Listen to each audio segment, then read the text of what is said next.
All right.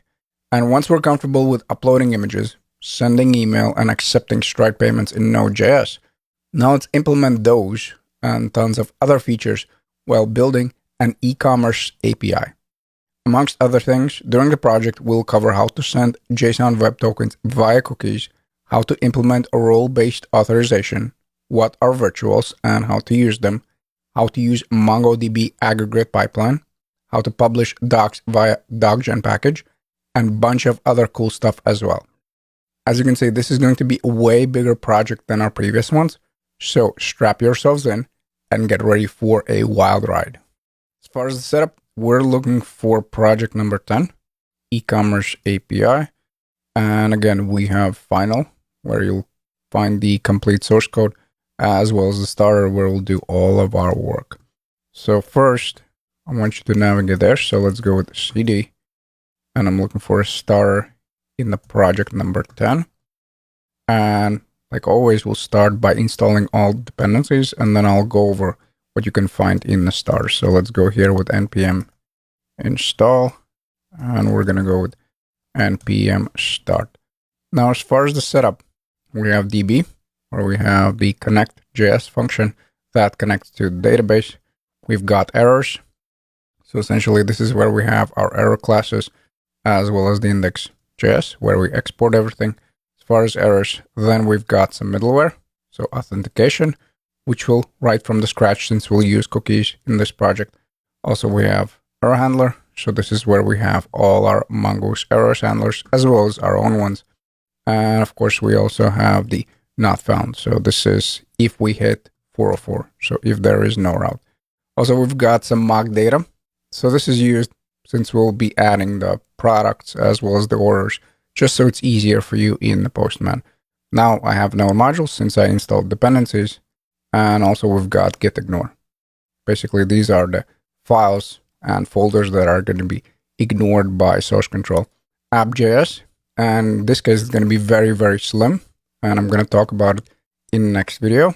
Package.json, where we can find all our dependencies, Procfile, since eventually we will publish this on Heroku, as well as the README with some info. For example, if you want to see the API, basically, in this case, it's going to be docs. You can just navigate here. So this is going to be the URL. This is already a published project. And also this is going to be the command for docgen, which we'll cover at the very, very end of the project. And if everything is correct, once you install dependencies, you should see in the console e-commerce API. If you do, we're in good shape and we can move on to the next video. And before we go any further, let's address the elephant in the room. Why app.js is so slim.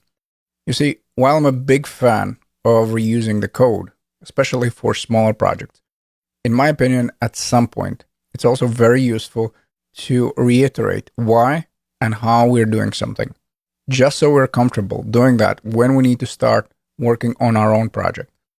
Now, since Course has quite a few projects, in my opinion, it would be very annoying and redundant if we would do that in every project.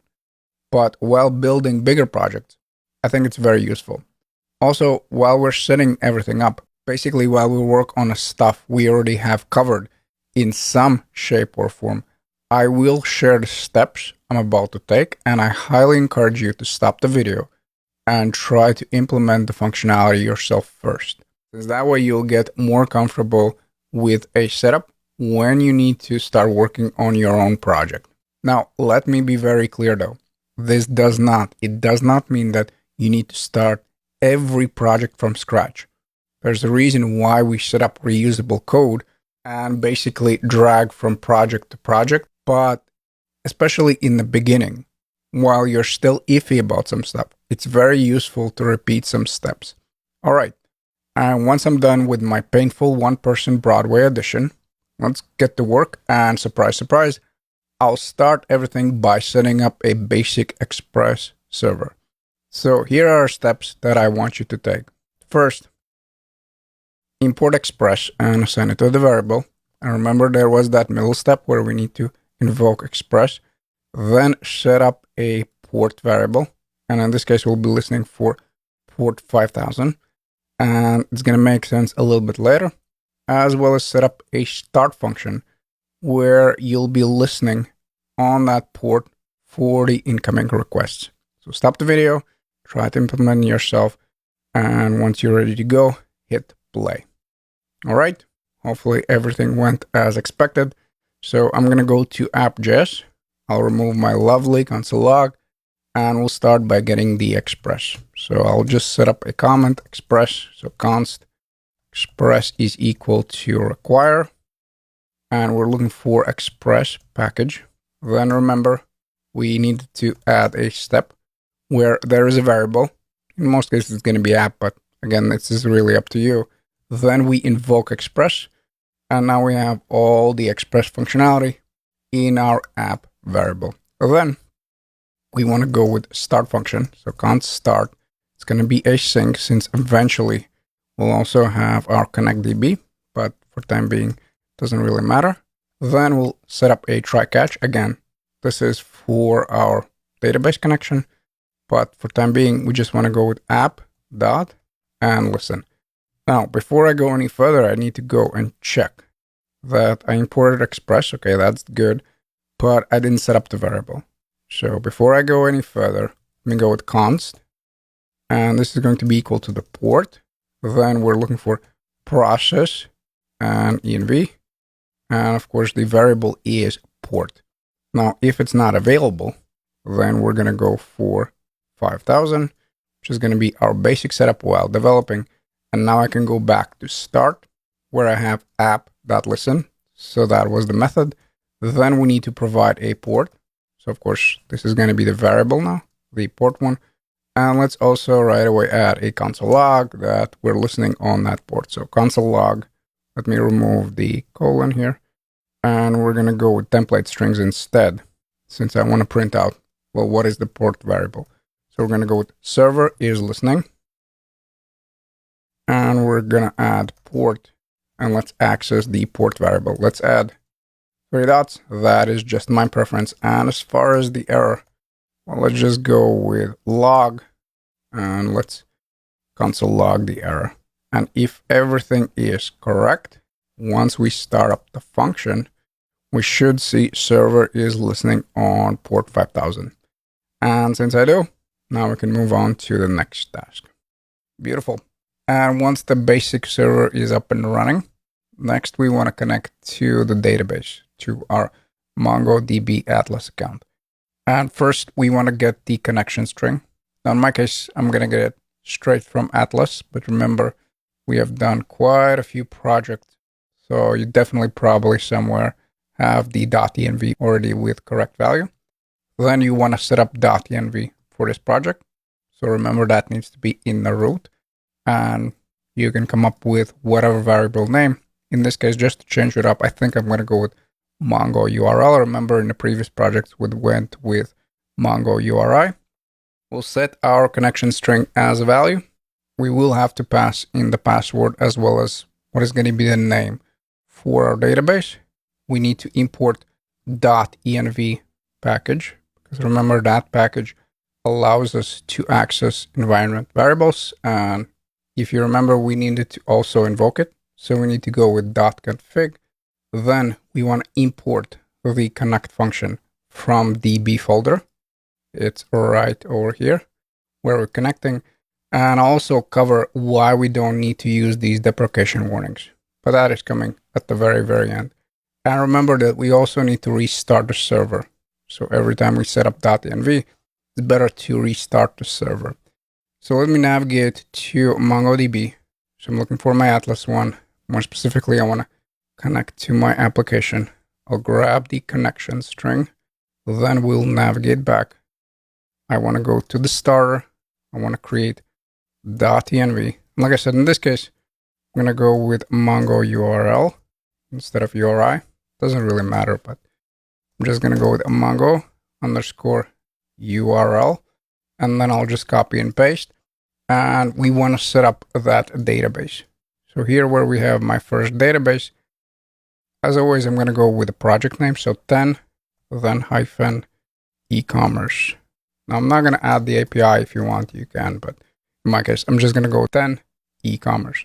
And then also you want to set up your password. And once you do, save the file and navigate to app.js. Once we're back in the app.js, we want to import the connect function. So let's add here a comment. I'm just going to go with database, and that's going to be equal to const. Let's come up with some kind of name. I'm going to go with connect db. We'll set it equal to require. It is in the same folder, so we'll just go with dot and /. Basically, it's not 2 levels up or anything like that. We're just looking for db, and then more specifically, you want to get the connect one. It is a function, and we want to invoke it before app.listen. And remember, it is returning a promise, so we want to go with await connect db, and then we want to pass in process.env, and then the Mongo underscore URL.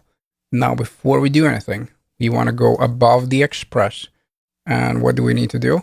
Well, we want to get the package, the .env, because we want to have access to those environment variables, correct? Now, the package is already installed. So if you take a look at package.json, we scroll up, check it out. We have .env. So let's navigate back. We're looking for the .env. So let's just require it. Then let's go with the package name .env.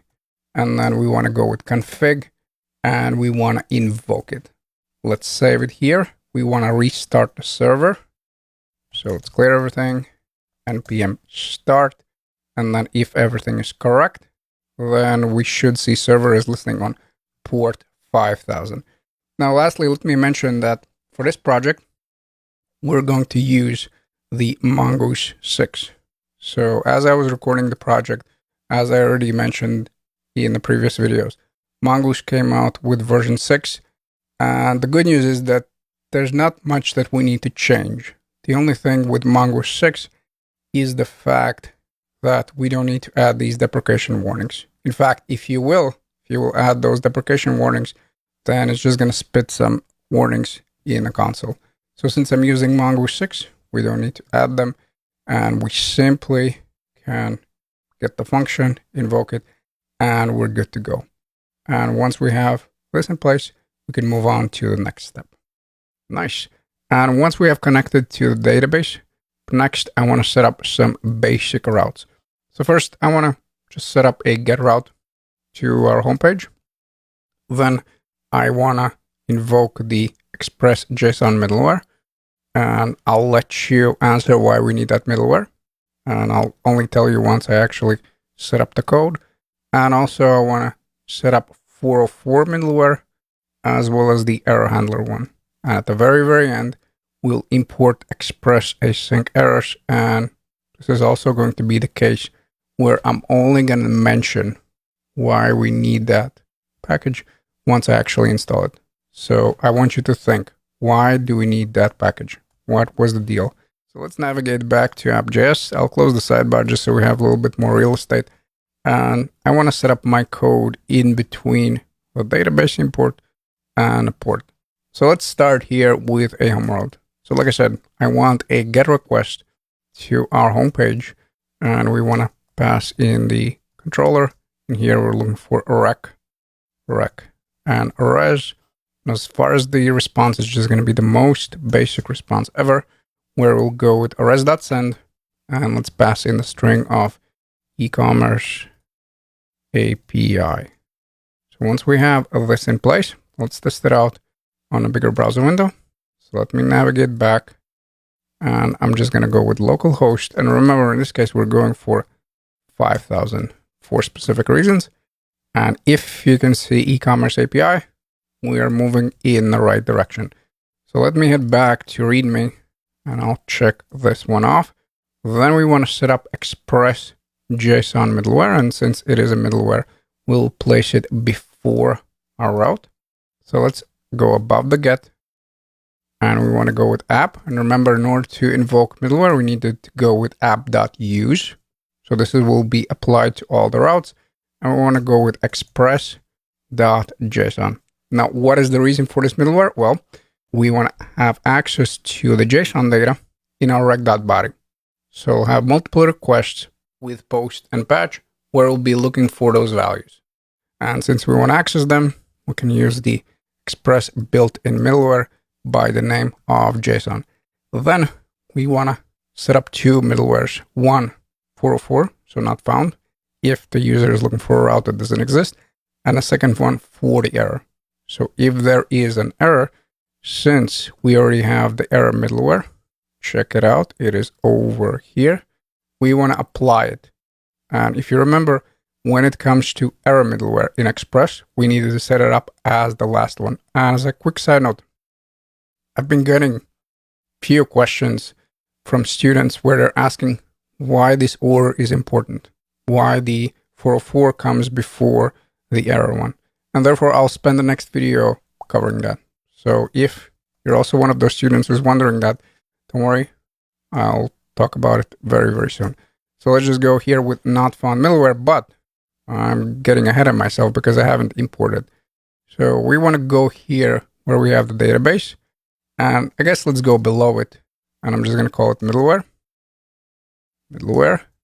and let's import both the not found one and the error handler as well. Again, both of them are located in our middleware folder. So let's go here with const not found middleware, and that is equal to require, and let's look for our middleware folder, and then more specifically, we're looking for not found. Let's copy and paste. And what we want to do here is change the name, and this is going to be error handler, or let's just call it middleware as well, just so we're a little bit more precise. And we're not looking for not found in this case. We're looking for the error handler. Let's save it.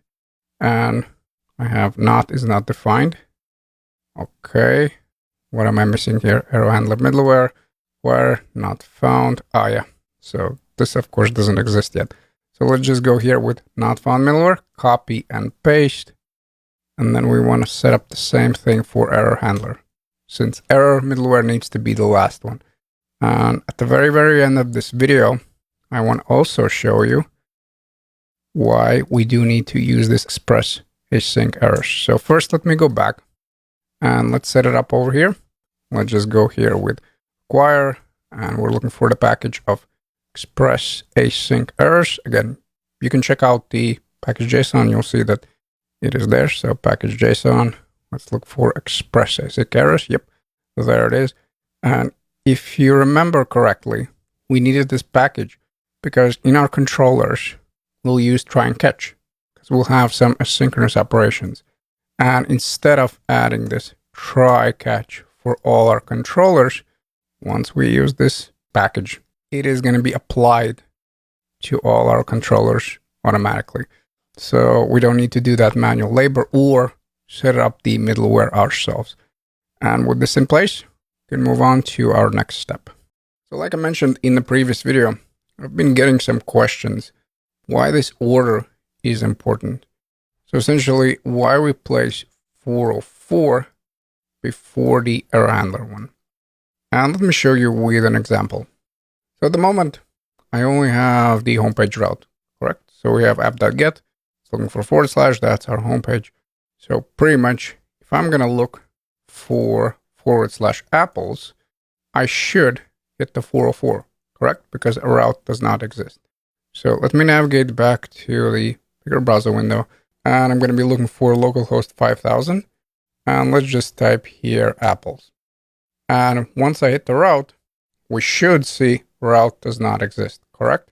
Now, let's think about why is it happening? Well, once the user hits the route, then Express is like, okay, let me check all the routes. So first we run through all the middlewares, which in this case, it doesn't really matter because we don't have the JSON data to begin with. But regardless, we still go through this middleware first. Then Express tries to hit all the routes. Now, in this case, we only have one, but the same thing would work. Let's go back to, I don't know which one had more routes. I think it was the jobs one. Sorry for detour, but this is very, very important. Where we have the middlewares, correct? And then we have routes. In this case, it's set up with a router. So this will still work the same way, regardless. In this case, we just have one route, and that's why it's pretty easy to show you. So Express tries to hit all the routes, in this case, only homepage. And if it doesn't find the route, it'll automatically end up over here. That's very important. That's the 404. That's why if I go to /apples, I'll get the 404. And also notice something interesting where in the 404, we are not calling next. Once we hit the 404, that's it. We are done. We're saying, hey, route does not exist in this project. Hopefully that is clear. So therefore we place this 404 after all the routes. And now the next question is, well, why don't we place the error handler one before the 404? Well, because by Express rules, we need to set this one as the last one.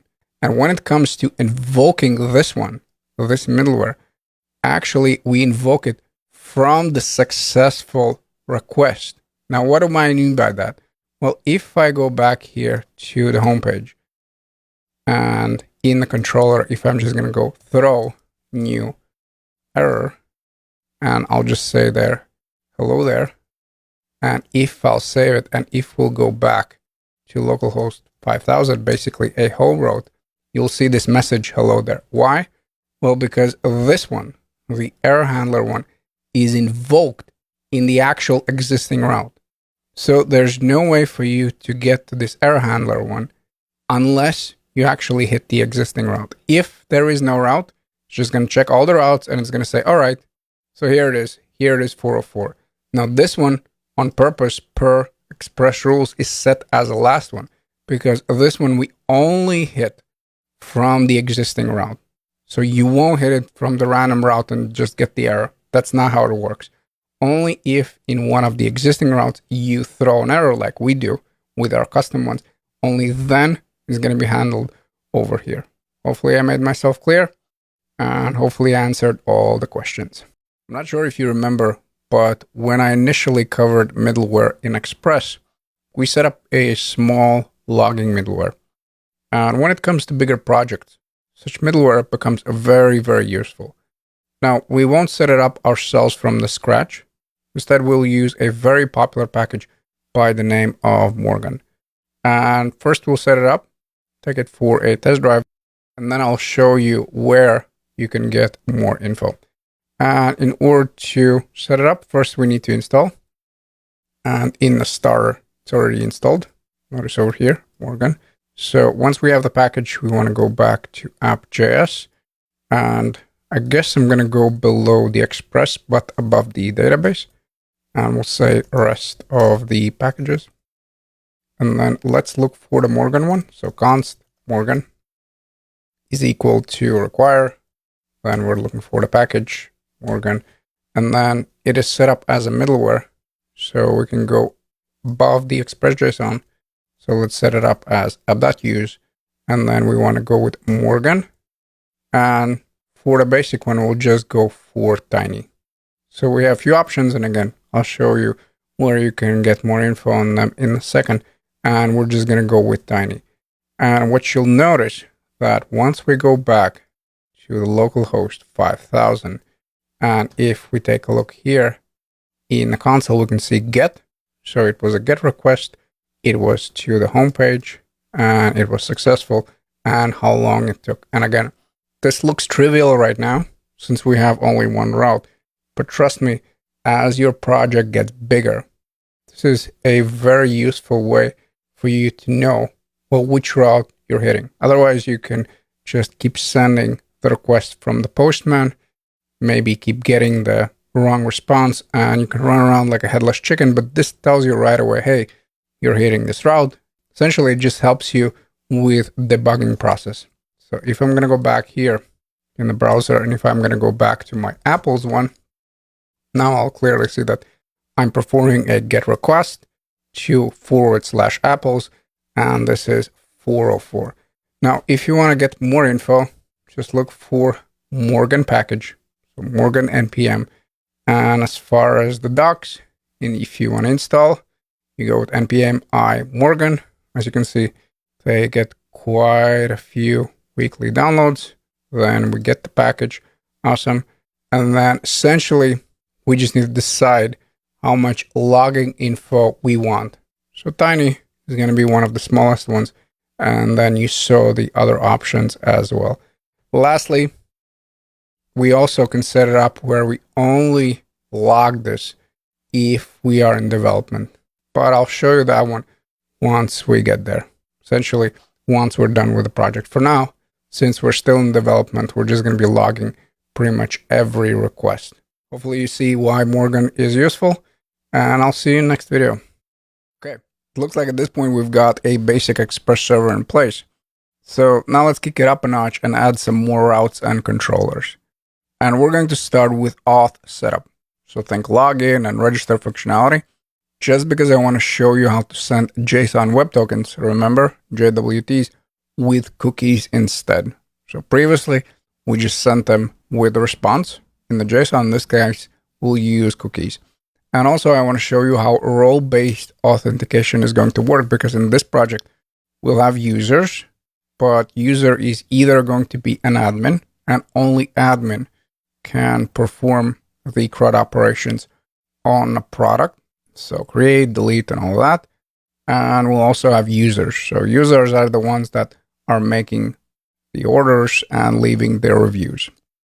Now, we'll start with a pretty basic setup where I want you to create a models folder. And in there, we'll create a user.js. So we'll create a user model. And in there, I want you to create a schema with name, email, and password, and all of them will be type string. Now we'll add a little bit more info, but just add these basic things and we'll be in good shape. And at the very end, I just want you to export the Mongoose model. Now, before we begin, let me stress something. The goal of these tasks is not for you to remember everything 100%.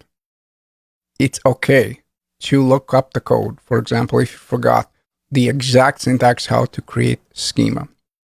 In fact, this is what you'll do all the time. You will look up stuff. You'll probably go to your previous projects and all that. And there's a reason why we're dragging certain code from one project to another one. Because we want to speed up our workflow. The goal of these tasks is for you to remember the main concepts. Since once you remember the main concept, you'll have no problem getting the code. So if you remember, hey, I needed to create schema, what was correct syntax for schema, then you'll be in good shape. That's the goal of these tasks. And once I'm done rambling, let's just go to our folder. So again, let me close everything because I have tons of things open here. And I'm looking for a starter. I want to create a new folder. And I'm going to call this models. And then inside of the model, I want to create a user model. So let's go here. It's a new file, and I'm just going to call this user.js. Now, we will import a few other things, but for time being, we'll just want a Mongoose, and let me close the sidebar. So Mongoose is equal to require. We're looking for Mongoose, and like I said, we want to create a user schema. So const user and schema is equal to new Mongoose, then dot, then schema. And here we'll start with name. Like I said, it's going to be type string, but I also want to set it up as required. And then as far as the custom message, well, let's just start with true here. And let's just say, please provide name. Let's save that one. Okay. Then I also want to add a max length and min length. And I think for the name, I'm going to go with 3 for the min length. And when it comes to max length, I'm going to go with 50. Save it. And now I have the name property in place. Well, then we want to do the same thing with an email. But as far as validation, in next video, I'll show you a validator package. And basically, that's an alternative to whatever we were setting up before. Because if you remember, when we worked on Jobs API, when we're setting up the model for the user, I use this matched, and I use the regular expression. So essentially, we have alternative where we can use a package that does that for us. So let me go back to the user schema, and I think I can close this one for now. And let's just copy and paste. I think it's going to be faster. We'll rename this We'll say that the name is email. Type will be still string. Required will be true. And we'll be looking for the email here. Okay, awesome. Then as far as the validate, we'll work on that in the next video. So for now, we can just remove these two. So email is pretty much required, and we just say, please provide email. Well, then we want to do the same thing with a password. So now let's take this code and let's just write here password. And as far as the message is also going to be password. And then we're looking for the min length in this case, and we're going to go with 6. So let's just go here with a min length and let's set it up as 6. Now, lastly, I want to set up those roles. And for that, I'll use that enum. Remember, there was that enum property where we just showcase what possible values the property can have. So in this case, let's write a role and let's just add a type of string. And then as far as the enum, we're going to go enum. And as far as the possible values, we're going to go with admin, comma, and the second one will be user. And by default, every time we create a user, it's going to be a user. So we'll go with default and we'll set it up as user. And at the very, very end, we want to go with module.exports, and that is equal to mongoose.model. And then I want to create a user collection. Basically, it's going to be users, but you get the gist. And we're going to set it up as user schema. And once we have all of this in place, we can move on to the next task. Okay, at this point, we've got our schema. The only thing that is missing is the email validation. And just to show you alternative approaches, unlike Jobs API, we won't use match option. Instead, we'll take a look at the Mongoose docs, more specifically validation. And if we keep on scrolling, eventually we'll hit custom validators. So if the built-in validators aren't enough, we can set up our own validators. And the way we do that, we set up a validate property. That is going to be an object. And in there we have two more properties. One is validator, which is going to be equal to a function. So this is where we validate the input. And this is going to be the message that we show to the user. So let's try it out. Let me navigate back. We're looking for the email in this case. And I want to set up that validate object. And in there we have two properties, message. So it's going to be the message that we're sending back to the user. And in this case, I'm going to go with please provide valid email. So in here, we just say, please provide email. That means provide some kind of value. But once we set up the validate, then we'll say, please provide valid email. And then in here, we need to go with a validator, which is going to be equal to a function. Now, we can set up our own function. And in there, we can set up a test where we validate that input. But another approach that we can take, we can use a NPM package by the name of validator, which is very, very popular package. And if you take a look at the docs, the way it works, we install the package, which is already installed in Starter. We require it. And then once we do that, we have access to a bunch of functions. For example, we have one is email. So this package will do all the work for us. We simply need to import a package.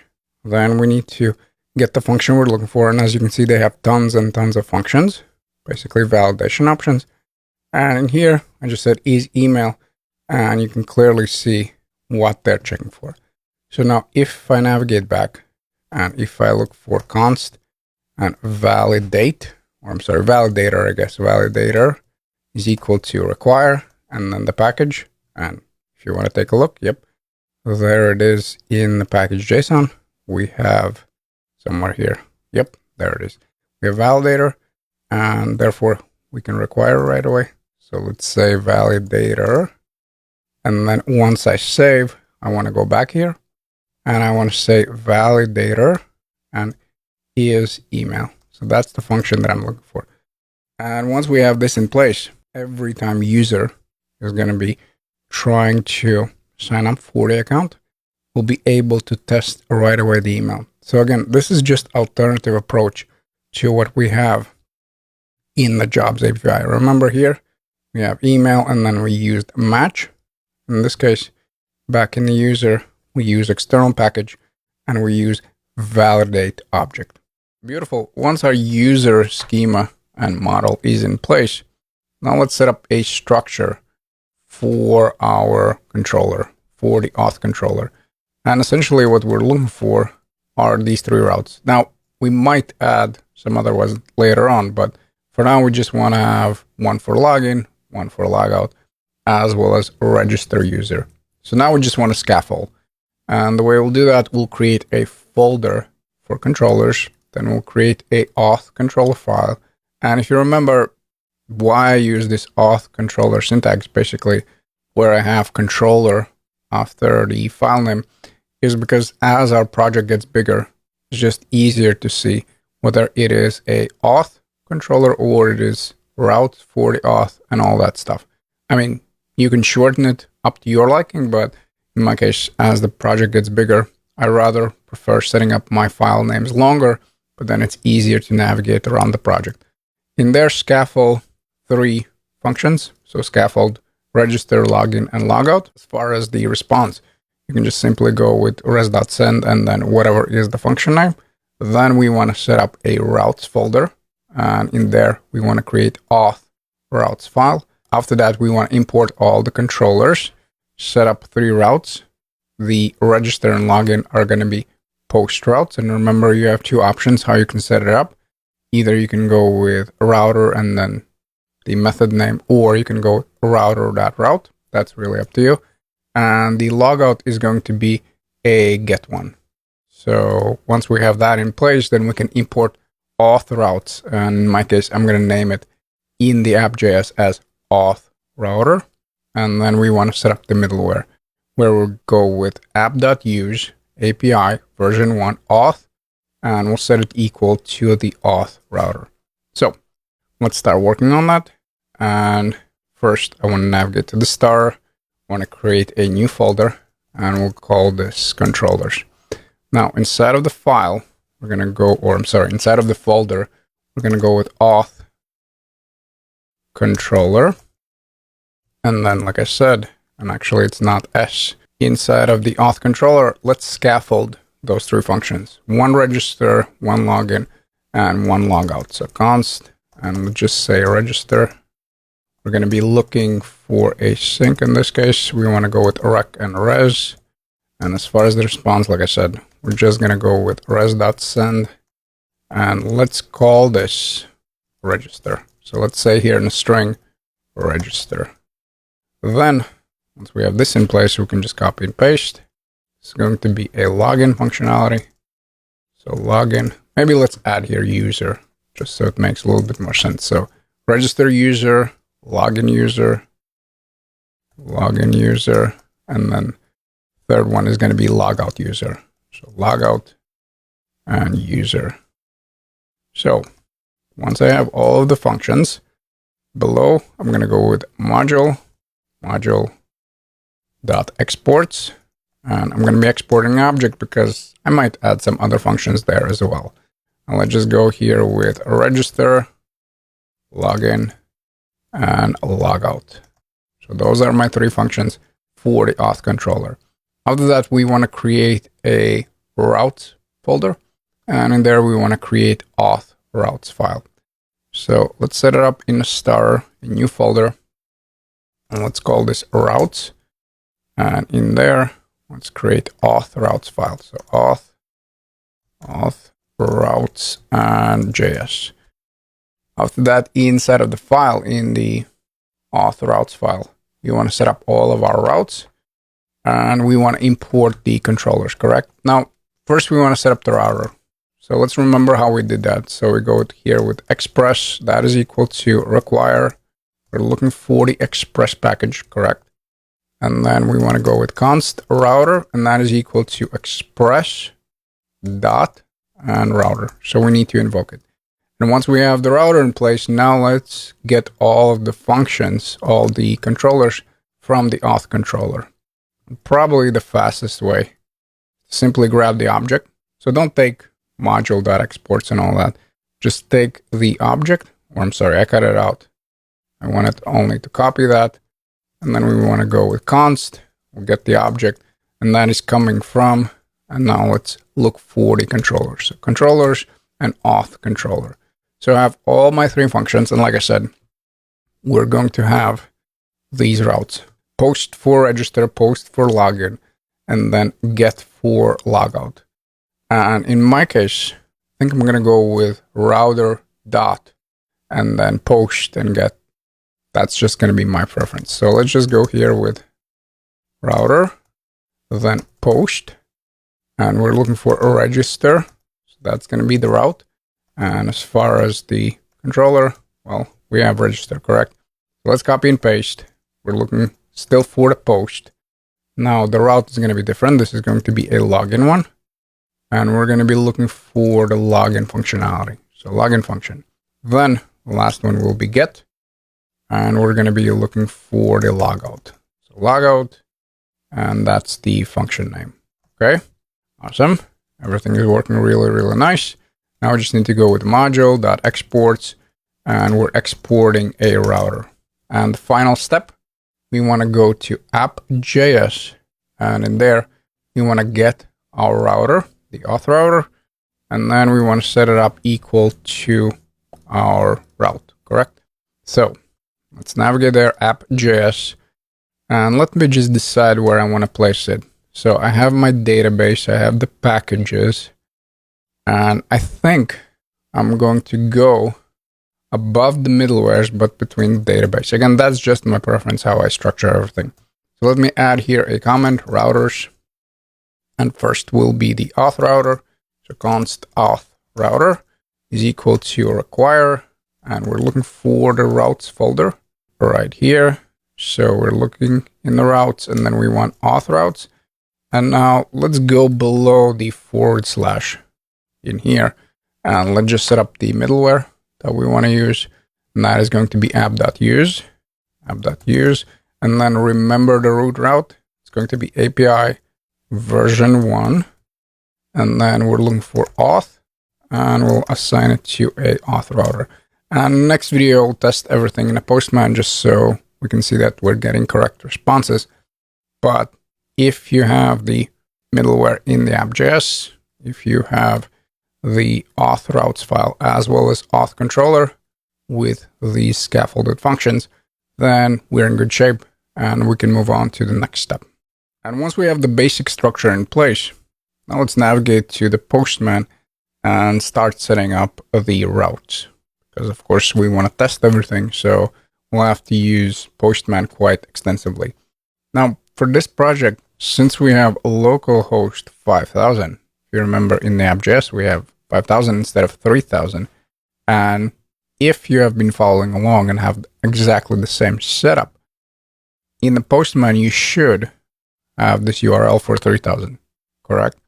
So what we're going to change around right now, I'll show you how we can set up an environment in the Postman.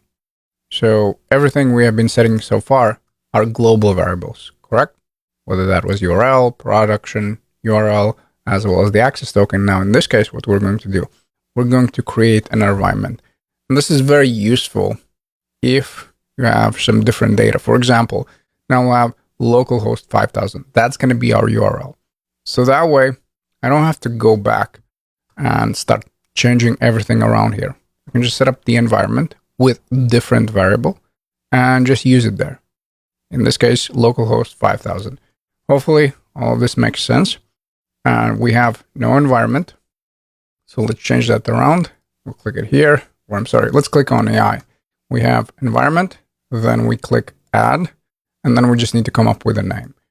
So in my case, I'm going to call this e-commerce and dev. So that's going to be my environment.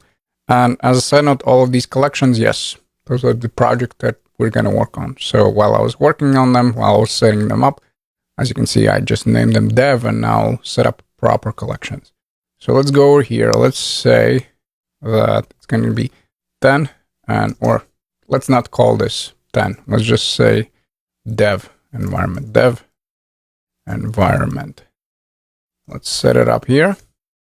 And once we have this in place, then we can add a value here.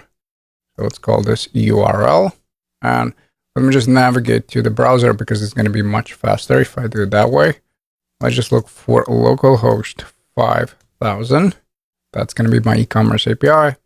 And then I'm going to go with API and then version 1. Now, in the browser, of course, I get route does not exist.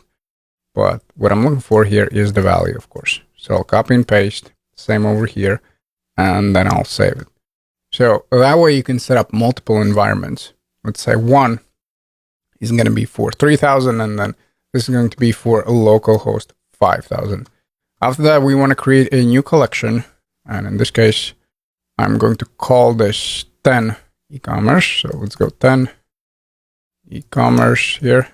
And then inside of it, let's set up these folders. So you can see that we'll have user, product, auth, review, and order. Now, if you don't want to set all of them, you can just start with auth. Let's set it up here, auth, rename. Let's go with auth, and in here we'll have 3 routes. So what we can do, we can add a request here. And this is going to be a GET request, so let's right away go for logout user. And we're looking for the URL, but we want to change the environment. So now we want to go to that dev environment, correct? So now we'll go here. And now the URL is going to be that 5000. So let's set it up URL, then /auth, and then logout. And let's send it. And we should get back logout user. Awesome. That's the first route.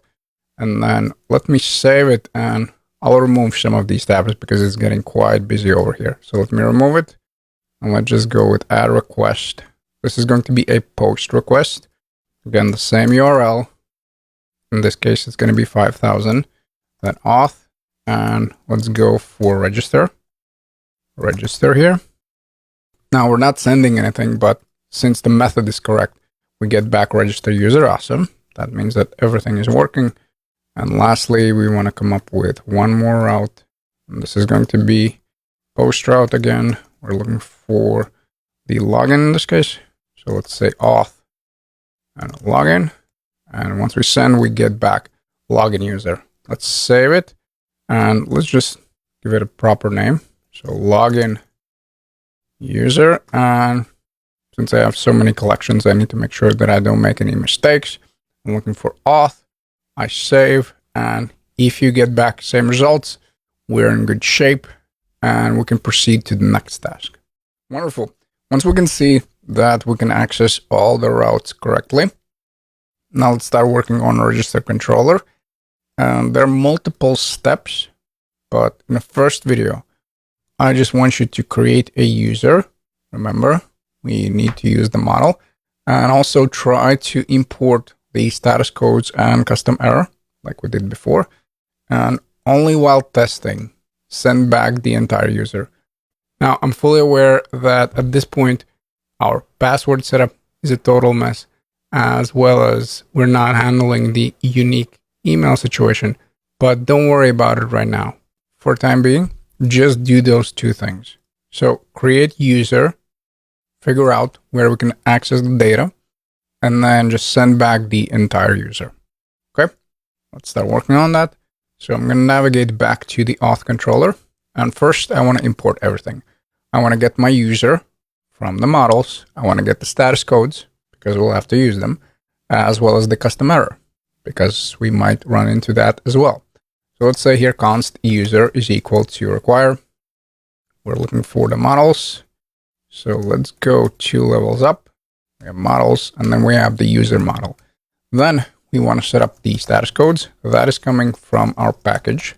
So const, and then status codes is coming from HTTP one, so require.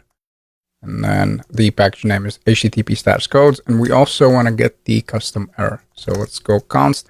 And in this case, I'm going to do differently. Where I believe in a previous project, I actually destructured the exact error. Because if we take a look at the errors, we have a bunch of them. And actually, during this project, we'll add one more. So we have one for bad request, did not found, and unauthenticated. Since in the index.js, we're exporting all of them, we have a few options. Either we can destructure them in file, or I think it's going to be easier if we just go here with const custom error. And remember, this is an object. So every time we'll need to use them, I'll just go with dot, and then I'll look for that specific error. In my opinion, it's just easier instead of destructuring it right here. But if you prefer that syntax instead, of course, you can do so as well. And in this case, we're looking for the errors.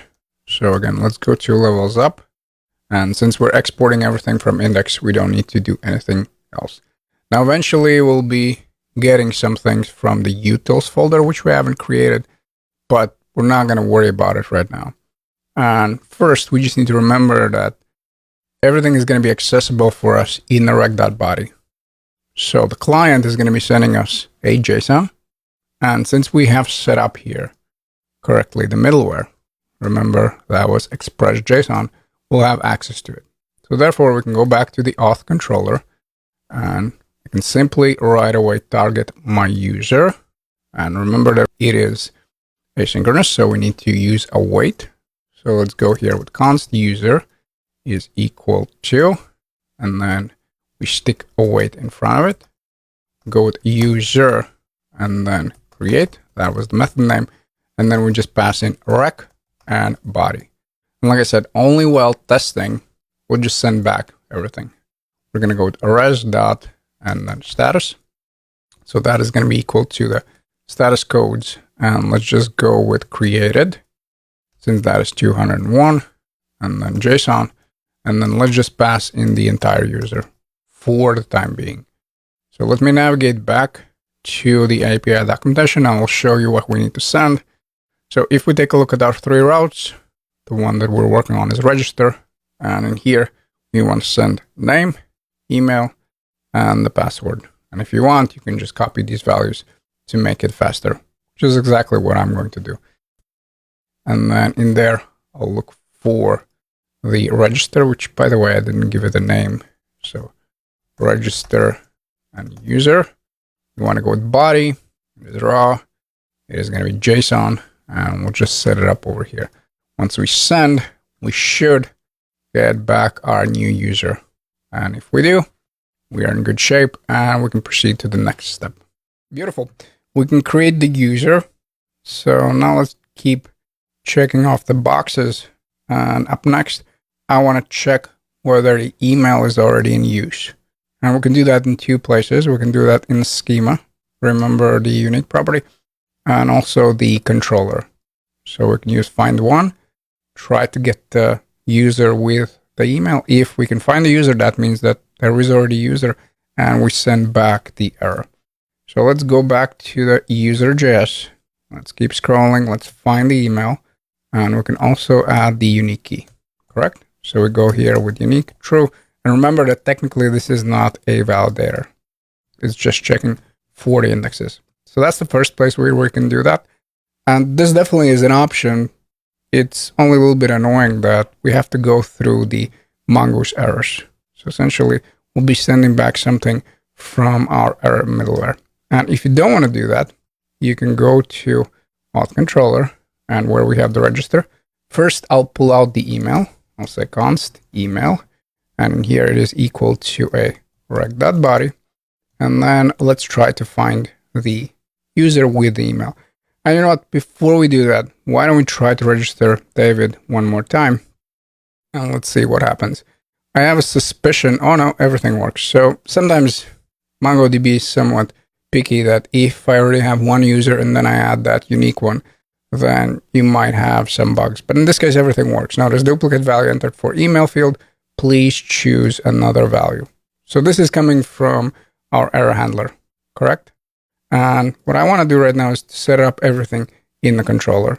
So we get the email, we destructure it from rec.body, and come up with some kind of variable. In my case, I'm going to say email already exists, and that is equal to await. And we go with user, find one, and then we just check based on the email. And if the email is already in use, we go with email already exists. So we set up the condition, and if that's the case, we throw new. Let's go with custom error dot, and we're looking for a bad request. And as far as the error message, we just say email already exists. So let's save that one. And if I head back to Postman and try to send it, now I get this message.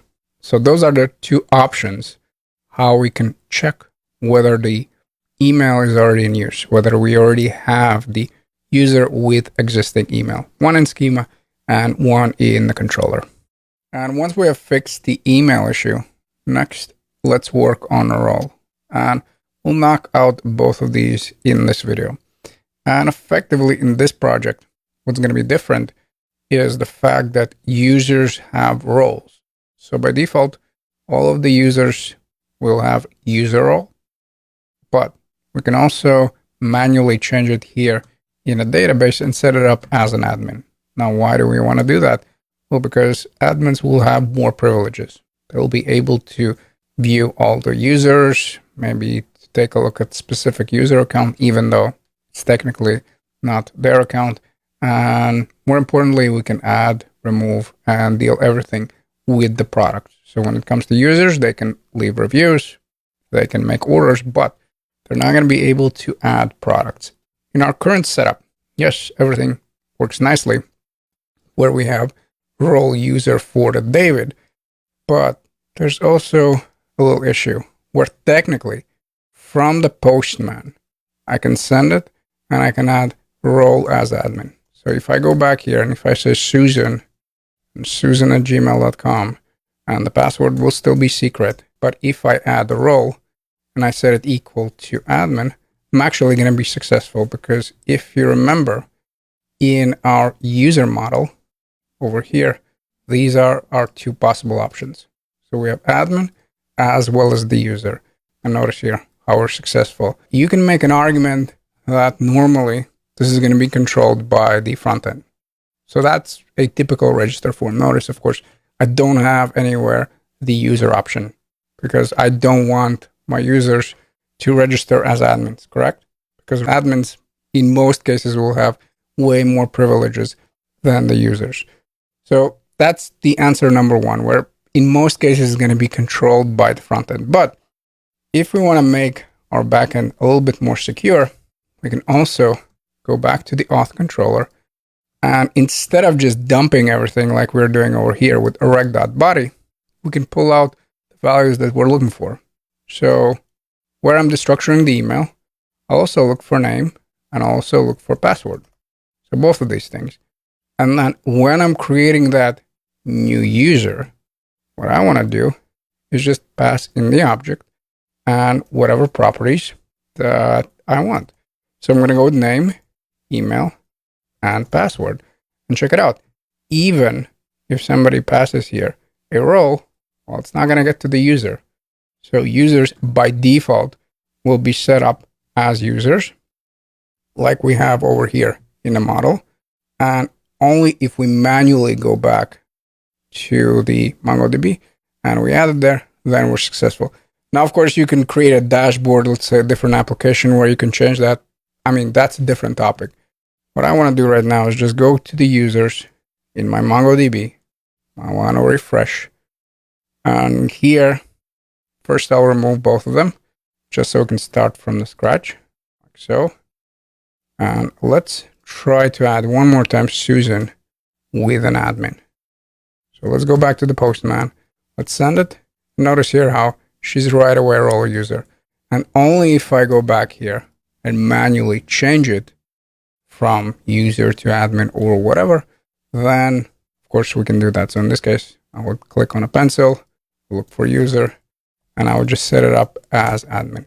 Now there's another thing that I want to show you, how we can technically set up our first user as an admin. And in the process, we'll learn a method by the name of count documents that we can use on model. So let me remove one more time. So I'll update here. So technically, yes, she's an admin and all that, but we'll actually remove her. Then we want to go back to the controller. And here we want to go above the user, basically above the line where we create the user. And we want to make a comment. And essentially, I want to create a new variable is first account. Now that is equal to await, and then we'll use the user model. And on the user model, we have actually a function by the name of count documents. Now what's neat about count documents, we can pass in the filter object. So technically, we can count documents based on some kind of condition, just like we're doing with find one or find and all that. Now in this case, I don't want to use any condition. I'll just pass in the empty object. And essentially that just means that I'm going to be getting all documents if I have the document. Now, if this is equal to no, that means that there are no users, correct? So that means that this is going to be the first account. And if it is the first account, I can also set up the role and say const role is equal to, and is first account. If that is the case, if this is actually true, then the role will be admin. And if not, it's going to be a user, like so. So let's save it here, and we can also pass the role. So let's set it up.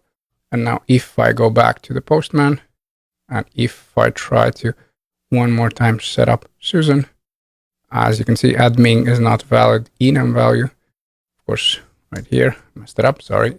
It is admin. Let's send it one more time, and now she is an admin. Now, if I'm going to go back here, and if I'm going to say Peter, and let's still try to do this, correct?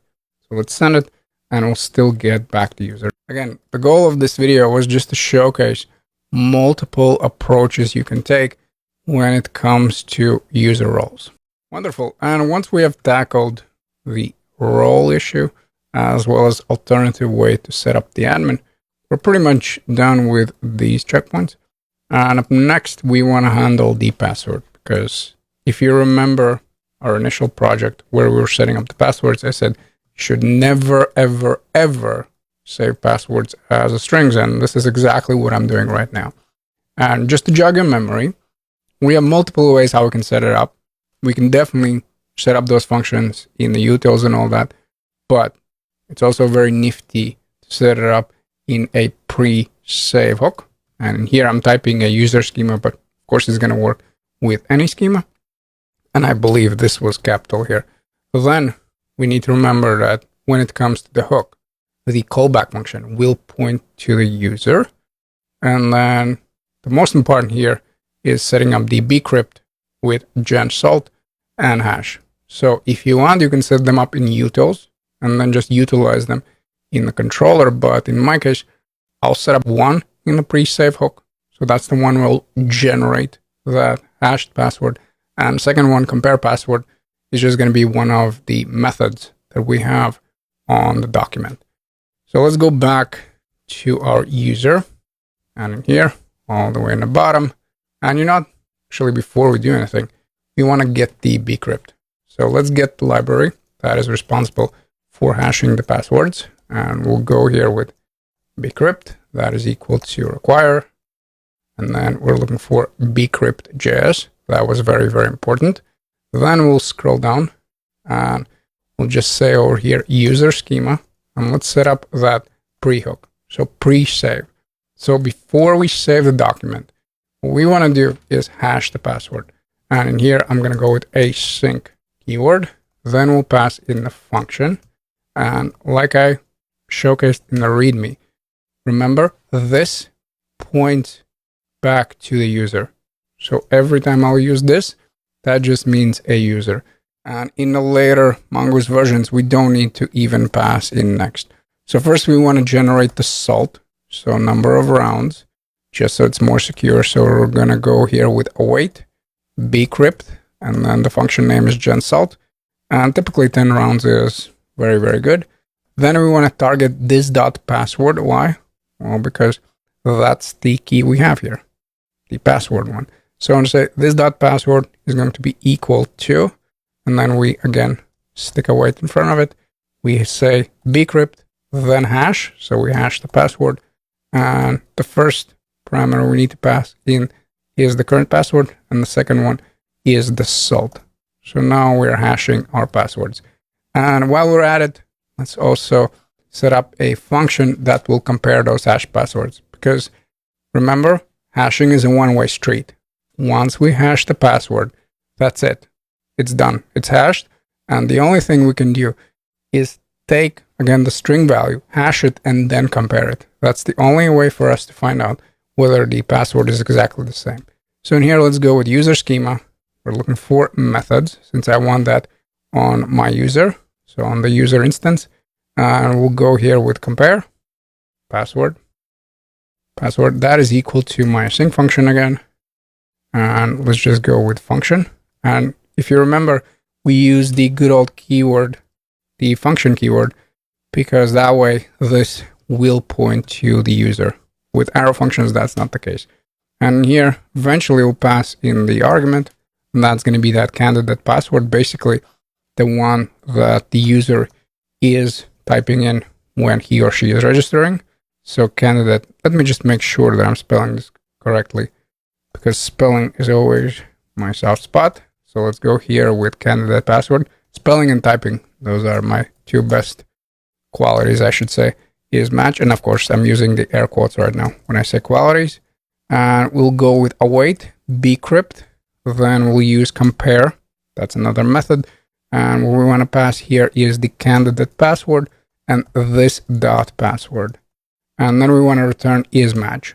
So if it is a match, then we'll return true. If not, then we'll return false. So that way we'll be able to compare the passwords. So now I want to go back to the Mongo one more time. Let me go over here. Let me refresh just so we start from the scratch.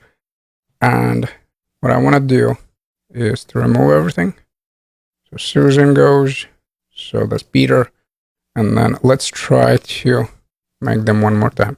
In this case, I'll remove the admin, clearly see what is happening. So let's save it here. Let's say that we want to send Peter. Okay. Notice how password right now is hashed. Awesome. Beautiful. And let's do the same thing here with Susan. So Susan. And we can clearly see that the role is admin for Peter because that's the first one. And then Susan is a user. And what's really cool, that the password is still hashed. Nice. And now we can proceed to JSON Web Tokens. All right. And once we can successfully register user, now let's issue a JSON Web Token so that we can start restricting access to certain resources.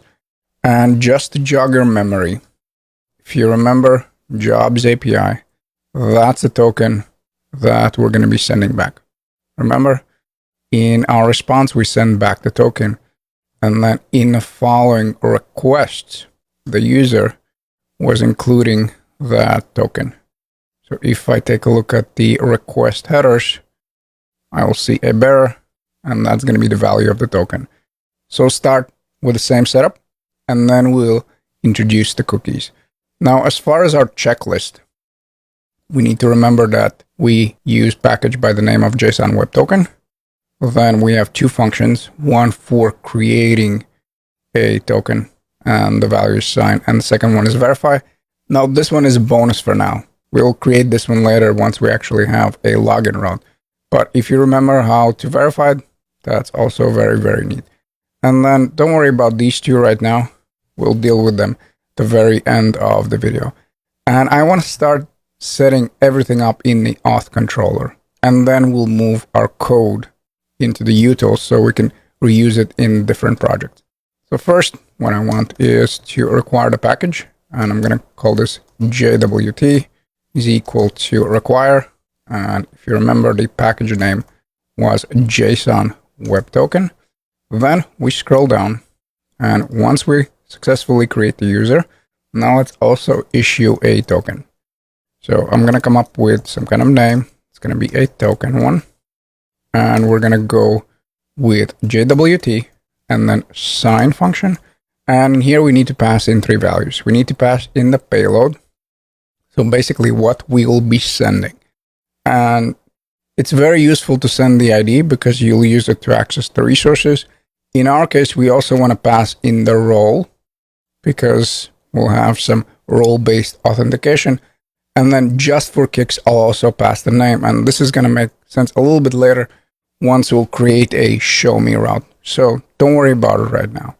And as far as the payload, I actually want to set up a token user. So I don't want to take this entire user and stick it in there as a payload because we have sensitive information we have the password there and all that. So I think it's a better approach if we go with a token user. And in here, we specifically say, well, what properties we want to set up. And I want to set up a name. So user name, then comma, user ID. That's going to be equal to user. And then we go with underscore ID. And then lastly, remember, we also have a role. So let's go with user role. Then I want to take this token user and stick it in as a payload. And for time being, I'll just hardcode the secret. I'm going to go with JWT secret. And then lastly, we want to set up the options. And it's very useful to say in how long it's going to expire. And we're going to go with expires in. And let's set it up as 1 day. Let's save it. Now we have our token. And what I want to do right now, as far as the response, I want to go with user is equal to my token user. So instead of sending back the entire object, sending back the token user with only these 3 properties. And I also want to pass in the token.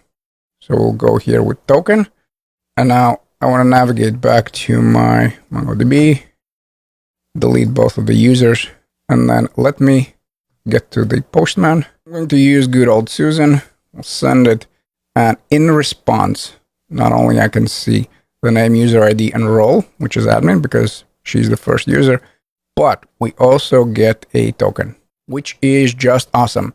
Now, I'm not going to configure the postman to set up the bearer token because in the next videos, we'll set up our cookies, and with the cookies, we'll send the JWT. So it seems like an overkill to repeat all of the steps. If you can see the token, awesome. Now we can proceed to the next steps. And what I want to do next is to set up 2 variables in .env. So this one over here. And I want to add JWT create with this silly string. And don't worry, right before we push this up to the production, we'll set it up as a proper value. And I also want to set it up a variable by the name of JWT lifetime and set it equal to 1 day. Now I'm going to do that in between the videos, just so I don't have to remove my password and all that. And I suggest you do the same. So go to .env, create 2 variables with whatever values you think are necessary, and then you can move on to the next video. And the next video will refactor the code where we'll move this functionality where we create the token and verify the token into the utils folder. Beautiful. And once you have added 2 variables in .env, also make sure to restart the server. Sorry, I forgot to add this step in the previous video. And now we can proceed to move both functions, the JW2 verify, as well as the sign, to utils folder. Now, why is it useful to set up those functions in there? Is because that way we can move them from project to project. Yes, previously we also set them up in the user model, and technically it's a viable option as well. But in this case, I want to showcase how we can do that in the utils folder. So let's create in the star a new folder, call it like it is. Let's call it utils, like so. Let me make sure though, my spelling as always is the best. It's not utlis, it is utils. Then we want to create there a file. Actually, let's create there 2 files right away. Let's go with index.js, and this is going to make sense a little bit later, as well as jwt.js. And we want to start the same way. We want to get the package. So let me go here, and I'll remove it from the auth controller, since we'll use the functions from utils anyway. Let's go back there. Let's go to jwt.js, and I want to create a function that creates that token for me. And I'm going to go with const create JWT is equal to the payload. So the payload is going to be the only thing that is passed in from the controller. So we'll say here payload. And as a side note, I prefer always setting up, or I shouldn't say always, whenever I can, I try to set up my functions to accept objects, because that way I don't have to worry about the order of the arguments. Again, just my preference. You don't have to do that. Then we want to create that token. So let's go over here, token, and let's just repeat the steps. We're going to go with JWT sign then we want to pass whatever payload we're getting. And now, since I created those variables in .env, I can access them. So we'll go with process.env, and then we're looking for JWT secret. And thirdly, let's go with expires in. So those are my options. Expires in, and we'll set it equal to process.env, and then JWT underscore, and we're gonna go with a lifetime.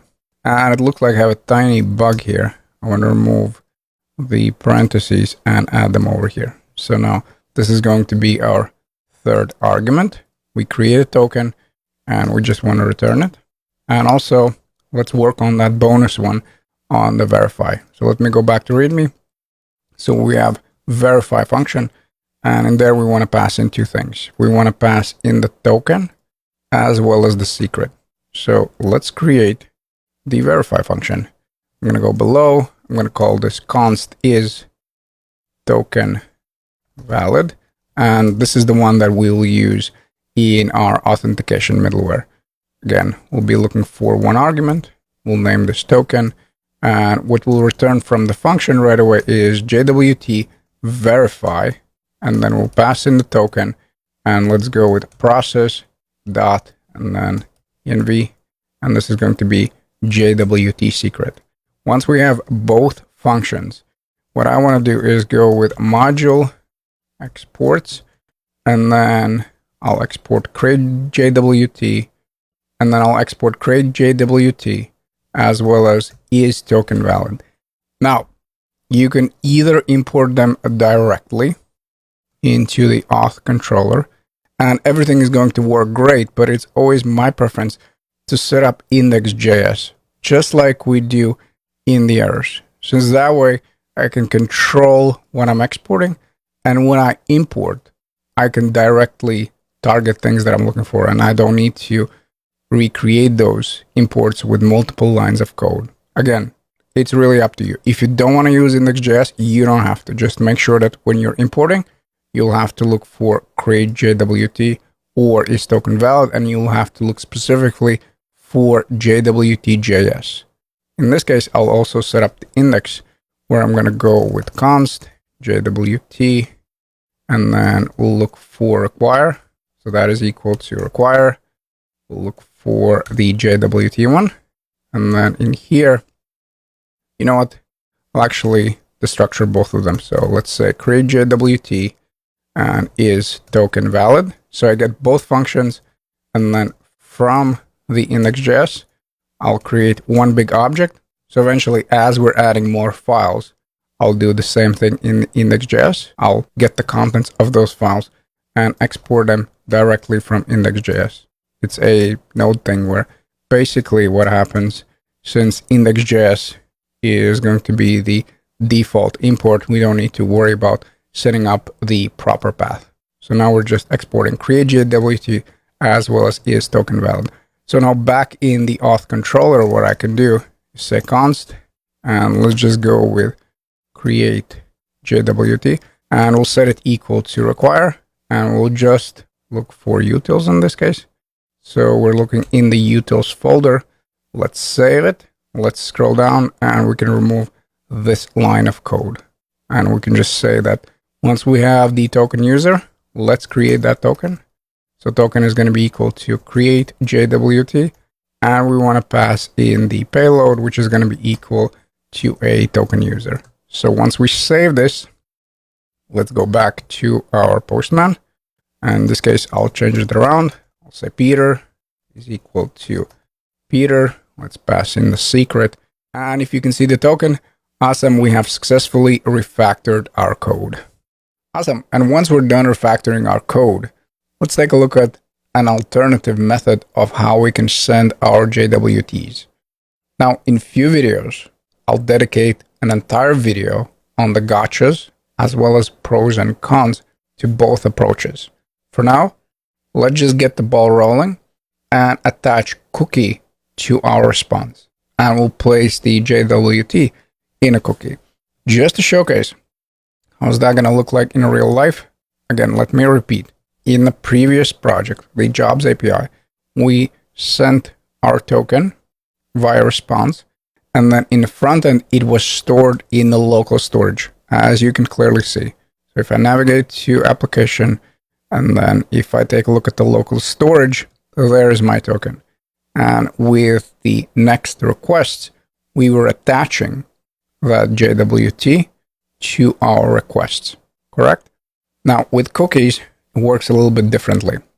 So if I take a look at the next app we'll be working on, so at the end of this project, we'll take a look at the proper auth workflow, meaning the email verification, reset password, and all that cool stuff.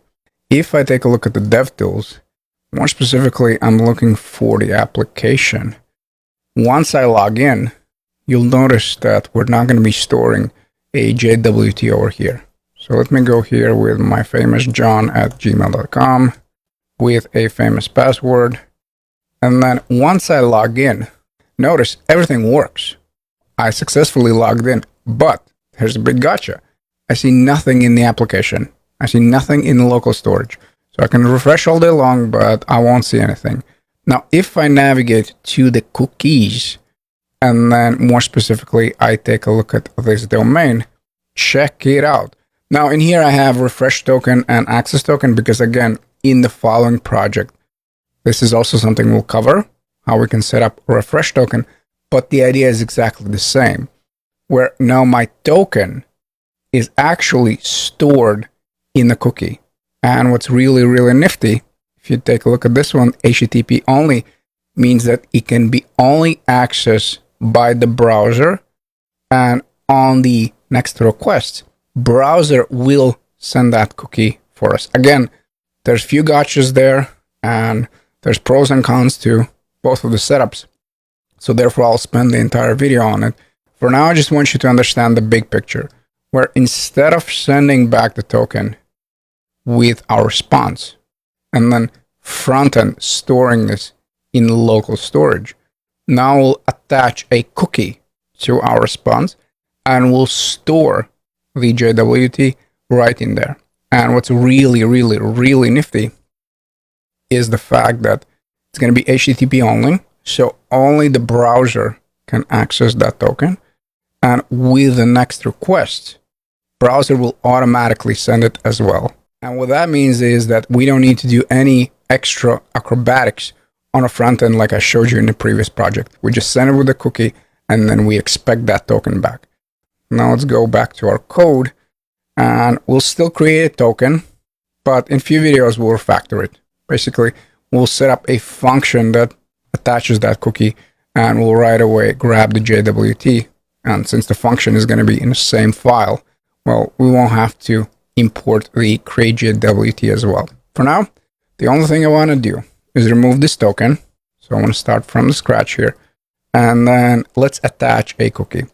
And the way we can attach the cookie to our response, if we take a look at the Express documentation, notice the only thing we need to do is go with a res. So that's going to be our response. Remember, we have access to it in our controller.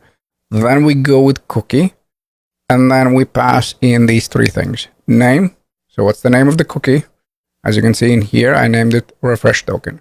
Then what is the value? So in this case, we'll pass in our JWT. And the third one is the options. Now in there, we care about expires. So in how long the cookie is going to expire. We want to set it up equal to HTTP only. Flags the cookie to be accessible only by the web browser. And then we'll also set up secure and sign. Now, these ones we'll set up a little bit later, since I want to focus on the basics first. So expires, in how long it's going to expire, and HTTP only. Now, as far as expires, it is an interesting one, where essentially we'll go with expires, then new date, we'll get the timestamps, and then we'll add in how long it's going to expire. So essentially, this is going to give us the timestamps, the current timestamps, and then plus whatever milliseconds we want. So in this case, notice cookie will expire in 8 hours. And you'll see in a second how we set that up. So let's go back. I'm looking for my auth controller, and the code is going to be following, where I don't have the token anymore here in my response, and I'm just going to go with res, cookie. So that's automatically available to us as far as Express. Then we add a token. Then we'll add the value for the token. So that's going to be my JWT. And lastly, we want to set up those options. We definitely want to go with HTTP only. And we'll set it equal to true. And now let's set up that expires. If you're familiar with JavaScript, you know that 1 millisecond is going to be 1,000 seconds. So let's say I want to set up 1 day in milliseconds. How would I do that? Well, I could go with const 1 day is equal to 1,000 milliseconds times 60. What is that going to be? That's going to be 1 minute. That times 60, that's going to be 1 hour. How many hours a day? Well, I don't know where you live, but where I do, it's 24 hours. So this gives us 1 day. So now let's go with expires. And we'll set it equal to new date. So that's the current time. I'll get the current milliseconds. So the timestamp, I'll get date. And we can access it in multiple ways, but date.now is pretty common. And then we want to add that 1 day. Of course, the reason why I'm setting this up as 1 day, because that's what I used when I create JWT. So it makes sense that they match, correct? Let's save. And now let's test it out. I'm going to go back to my Postman. And then I already have the Peter. I already have the Susan. Probably in between the videos, I'll clean out the database. But just so you don't have to watch me do it, I'm going to go with John, basically, so I don't bore you to death. And in here, John, secret. And now check it out. Take a look at the cookies, because that's the important part. Once I send, notice something interesting. So I'm only getting the user with ID and role and all that. But notice this guy, cookies. So in here I have the token, and it's HTTP only, and the value. That's my JWT. And if you can see the same thing as well, we have successfully sent our JWT with a cookie instead of directly sticking it in the response. Not bad, not bad. We successfully delivered our JWT in a cookie. And before we refactor our code, let's also cover how we can access cookies on a server. So now I'm talking about accessing the cookies coming back from the browser. And also, I want to test whether the frontend really attaches the cookies to all of the upcoming requests. Otherwise, I'm full of baloney, because this is exactly what I've been telling you. And let's start by just accessing the cookies on the server. You see, as far as adding them to the response, very straightforward. It's built into Express. We just go with res.cookie, name, value, and then the options. Now, as far as access, we will have to install extra package. Like always, the package is already installed in the starter, and the package that you're looking for is this one, the cookie parser. So you need to go with npm install for your own project, and then in the app.js. First, we want to require it. And I'm going to go right after the Morgan. So const cookie and then parser. That's going to be my variable. I'm going to be looking for the package cookie parser here. And then I'm going to place it right after JSON, where I go with app.use. And let's just invoke the cookie parser. Let's invoke it. And then I'll set up a test route, just so we can see that we can access cookies coming back from the browser. And I think the easiest one is just going to be a homepage. Now, of course, eventually we will set up the whole procedure in the authentication middleware, because we'll have certain routes that will have restricted access, and that's where we'll implement that functionality. For now, I just want to showcase how it's going to work. So in the home route, I simply want to log a cookie. So let's go here with log and then a rec. And once we add the middleware, basically once we add the package, they're going to be available on rec and cookies, like so. So let's save it here. And just to stay on the safe side, I will restart the server, even though I don't think it should matter. And then now let's go back to our browser, basically our Postman, correct? We have the cookie. So let's set up a dummy route to our homepage. I'll remove that route, but just for kicks, let's create it here. So let's go to tabs. Let's create a new one. I'm going to say the URL here. And I believe my one was to the API, if I'm correct. Let me double check. So this one is API version 1. So why don't we do this? I'll leave the string one here. I'll remove it and let's copy and paste. I just want to keep that base route there, the homepage one. And let's just go to API and then version 1 and then log the cookies. Sorry about the detour. And then let's send it. Let's see what happens. So we get back e-commerce API. Okay, that's an awesome start. Now what I'm really interested is this. This is what I wanted to show you. So now check it out. Once we add the middleware, the cookie parser, every time the browser is going to be sending the request with a cookie, we'll have access to it in rec.cookies. Now what we can do then? Well, in the middleware, what we'll do, we'll use our function, we'll validate whether the token is valid, and all that cool stuff. So hopefully this proves both points. Where first, in order to access those cookies, we need to install middleware by the name of cookie parser, so extra package.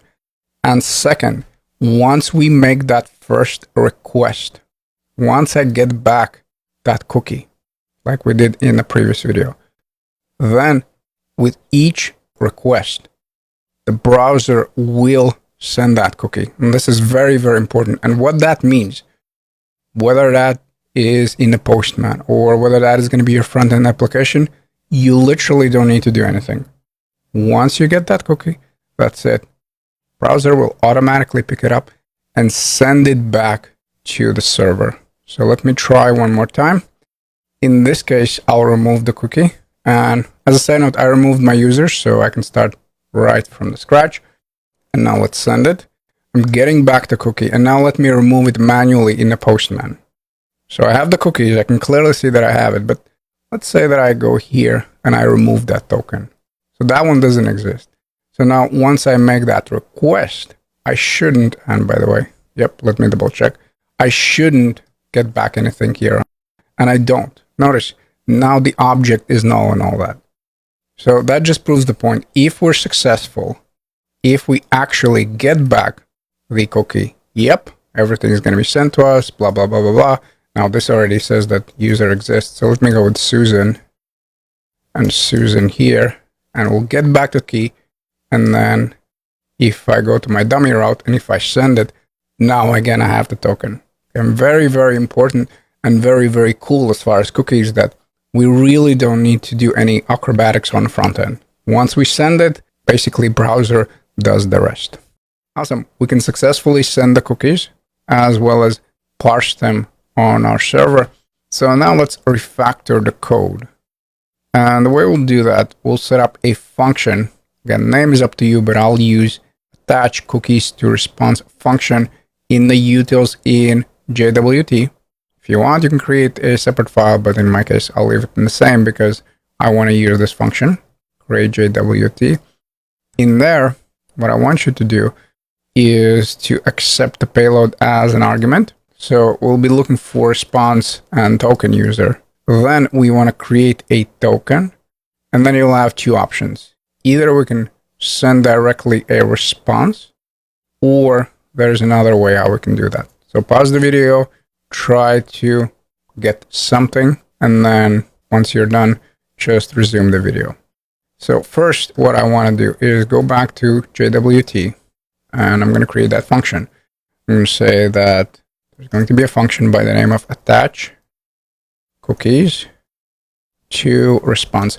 The reason why I'm calling this cookies, not cookie, is because later, when we take a look at refresh token functionality, there's going to be two cookies that we'll add over here. Again, you can name it differently, but in my case, I'm going to go with this one. And in there, like I said, I'm going to be looking for two things. First, since we'll be attaching that cookie to the response, we want to get the response object that is coming from the auth controller. And the second one will be that user. Remember this guy over here that we created, the token user. That's the second thing that I'm looking for in this function. Now, in the function body, first, I want to create the token. I want to create a token by running const token is equal to create JWT. And as far as the payload, well, we'll just pass in the user, correct? We'll say that whatever we're passing in as a user, we'll just set it up as a payload. So that's step number one. Then once we create, we basically want to set up that cookie. So I can take this one and remove the code. We won't use this one anymore. And then I'll remove these lines of code as well. Now these ones, I'll just cut it out because we'll reuse them here in the attach cookie. So in the same function, copy and paste. Since I'm going to be passing the response object, I'll have access to it. And I'll say res.cookie, same deal, token expires and all that. And we'll just leave here as 1 day. Now, let me set up the imports and all that, and then I'll talk about the responses. Basically, what are our options? So let me send it here, or I'm sorry, let me save it here. Then attach cookies to response. Then let's go back to index here. Let's add it. And let's just say that we're looking for a third function. Attach cookies to response. Attach cookies to response. Okay, awesome. Then back in the auth controller, I don't need any of these ones. I can just say attach cookies to response. Then I want to invoke my function, attach cookies to response. And in here, I want to pass in two things, a response, and the user will be my token user. And for time being, let me just comment this one out. And then back in the JWT, in the attach cookies response, this is the first option we have, where I can literally go with the response because I have access to the object, correct? So I can go here with response and then same deal, whatever we wrote over here. Now, I'm not going to have access to the status codes unless I import the library. Please keep that in mind. That's why I will hard code in this case. So let me take this line of code, copy and paste. Now, I'm still not attaching the token here. I'm just going to go with user is equal to user, whatever we're passing in. And now let's test it out, whether everything works, whether our refactor is working. So I'm going to navigate to the postman here. Let's just try with register user. I'm going to call this Peter, and Peter. And I should get back the cookie. So status code is not defined, of course, because I told you that we don't need to do that, but I'm getting the error. So let me go here with 201. Like I said, I will hard code. That's the first option that you can take.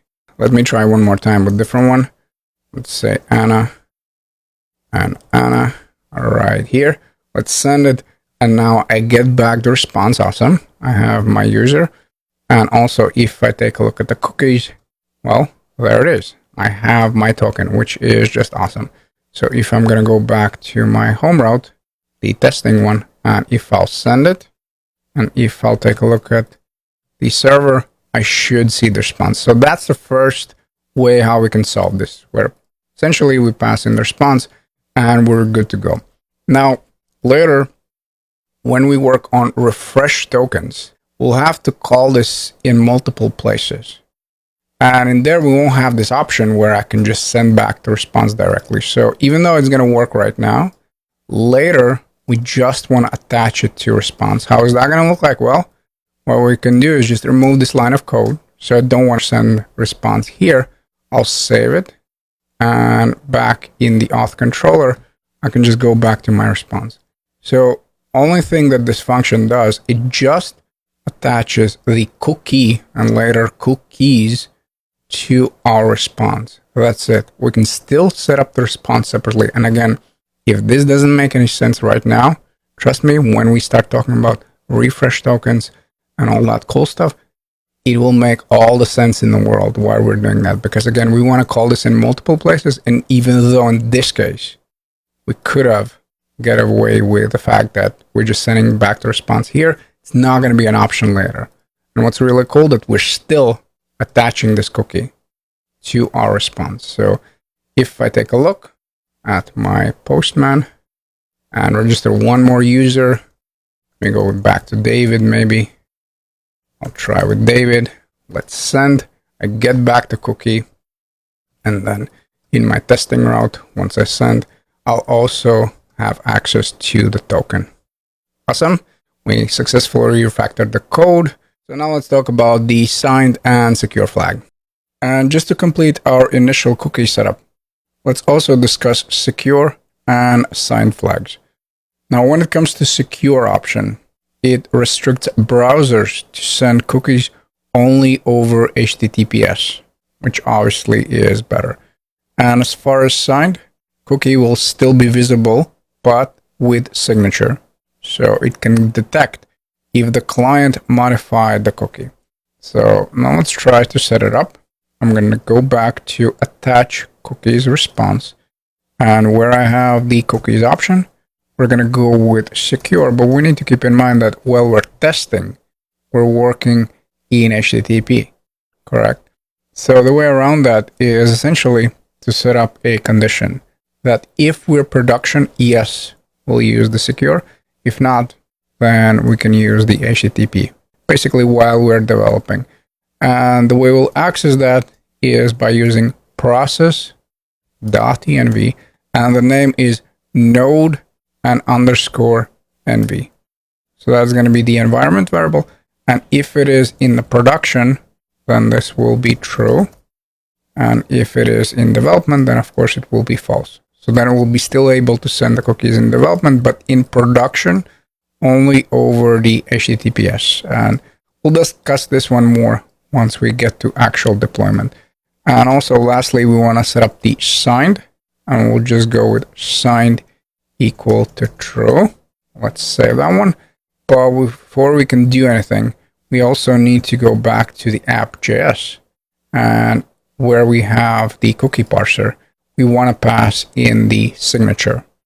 And you can use the same way how we used with JWTs. Remember, over here, we have our JWT secret. So essentially, I'll use the same environment variable because at the very end of the project, we'll set up a more secure one. So we want to go back to app.js, where we have the cookie parser, where we invoke it. We'll pass in as an argument process.env and then JWT secret. So now we're signing our cookies, correct? Now the only difference right now is I'm going to uncomment, I'm going to comment this out, and I'll show you that as far as accessing it, we'll have to use a little bit different syntax, where once we sign the cookie, it's going to be available in the signed cookies, not just in rec.cookies. So as far as access, we go here with signed and cookies. So rec, signed cookies. Let's save it and let's test it out. So let me go back to the register user. And in this case, I'm going to go with Chris, I guess. Chris@email.com. I guess after this video, I do need to remove my users. Okay, we send the cookie. Awesome. Notice here, everything works really well. The secure is false because we are still in development. And if I go to the testing route and if I send, if we go back to our server and in a console, I can still see the token. That means that our setup works correctly. Wonderful. And once we're done with a register route, now let's worry about the login route. And here are steps that I want you to take. So we already have the controller. We just need to worry about the functionality. First, we want to destructure email and password and check whether both of them exist. If one of them is missing, we return 400. Then we'll try to find the user. Remember, on the user model, we have find one.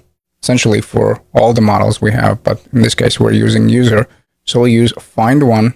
We'll check whether there's such user with such email. If no, then return 401. Then we want to check the password. And remember that one is already in the user model. So we already added the method on the instance. And if everything is correct, then we attach cookie. And then we send back the response the same as with the register. So let's try it out. I'm going to go back to the auth controller. And like I said, first, I want to destructure the email and password that is coming in. And both of them are available in rec.body. So let's go here, const email, comma, password. Let's set it equal to rec.body. And once I have both of them, then I want to check. If one of them is missing, then I'll send back bad request. So 400. So let's say here, if there is no email, or there is no password, then we have a bad request. So password, if either of them are missing, let's throw a new custom error dot, and then we're looking for bad request, and then we'll say, please provide email and password. All right, we're done with our first check. Then we want to get the user, correct? So let's go const user is equal to await. It's async. And then we'll look for user model. And the method we're looking for is find one. In here, we'll pass in the email. And now we want to check whether the user exists, correct? Since we're logging in. So in order to create the user first need to register. And if that's the case, then there should be a user. Now let me close the sidebar just so I get a little bit more real estate. And let's say if there is no user, then we want to be vague. We want to say, hey, invalid credentials, something like that. So throw new. Now in this case, we're throwing what? We're throwing unauthenticated error. So remember that was 401. So unauthenticated error. And as far as message, I'll just say vague invalid credentials. Okay, awesome. Then we want to check whether the password is correct. And if you remember in the model, in the user model, we already created the instance method compare password.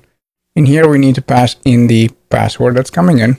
And I just named it candidate password. And then we'll use bcrypt to compare. If it is a match, awesome.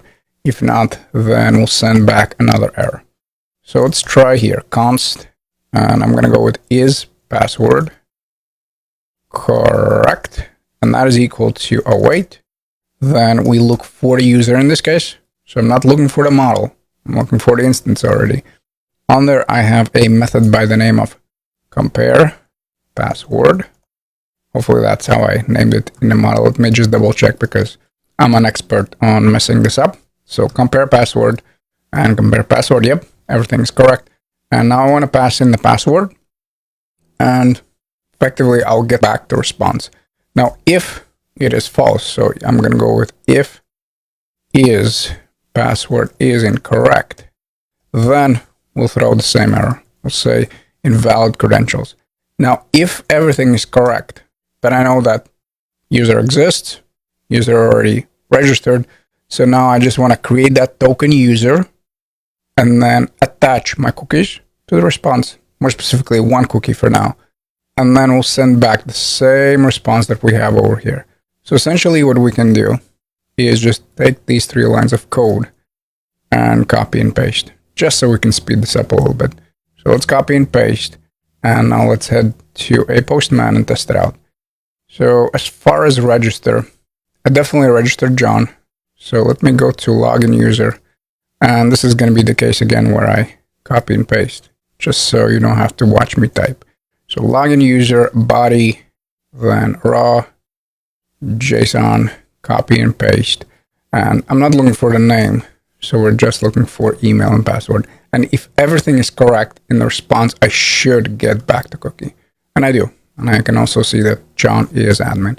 And if I go to my testing route, the dummy route, the one where we're logging the signed cookies, and if I send, I should see back in the console that there is a token.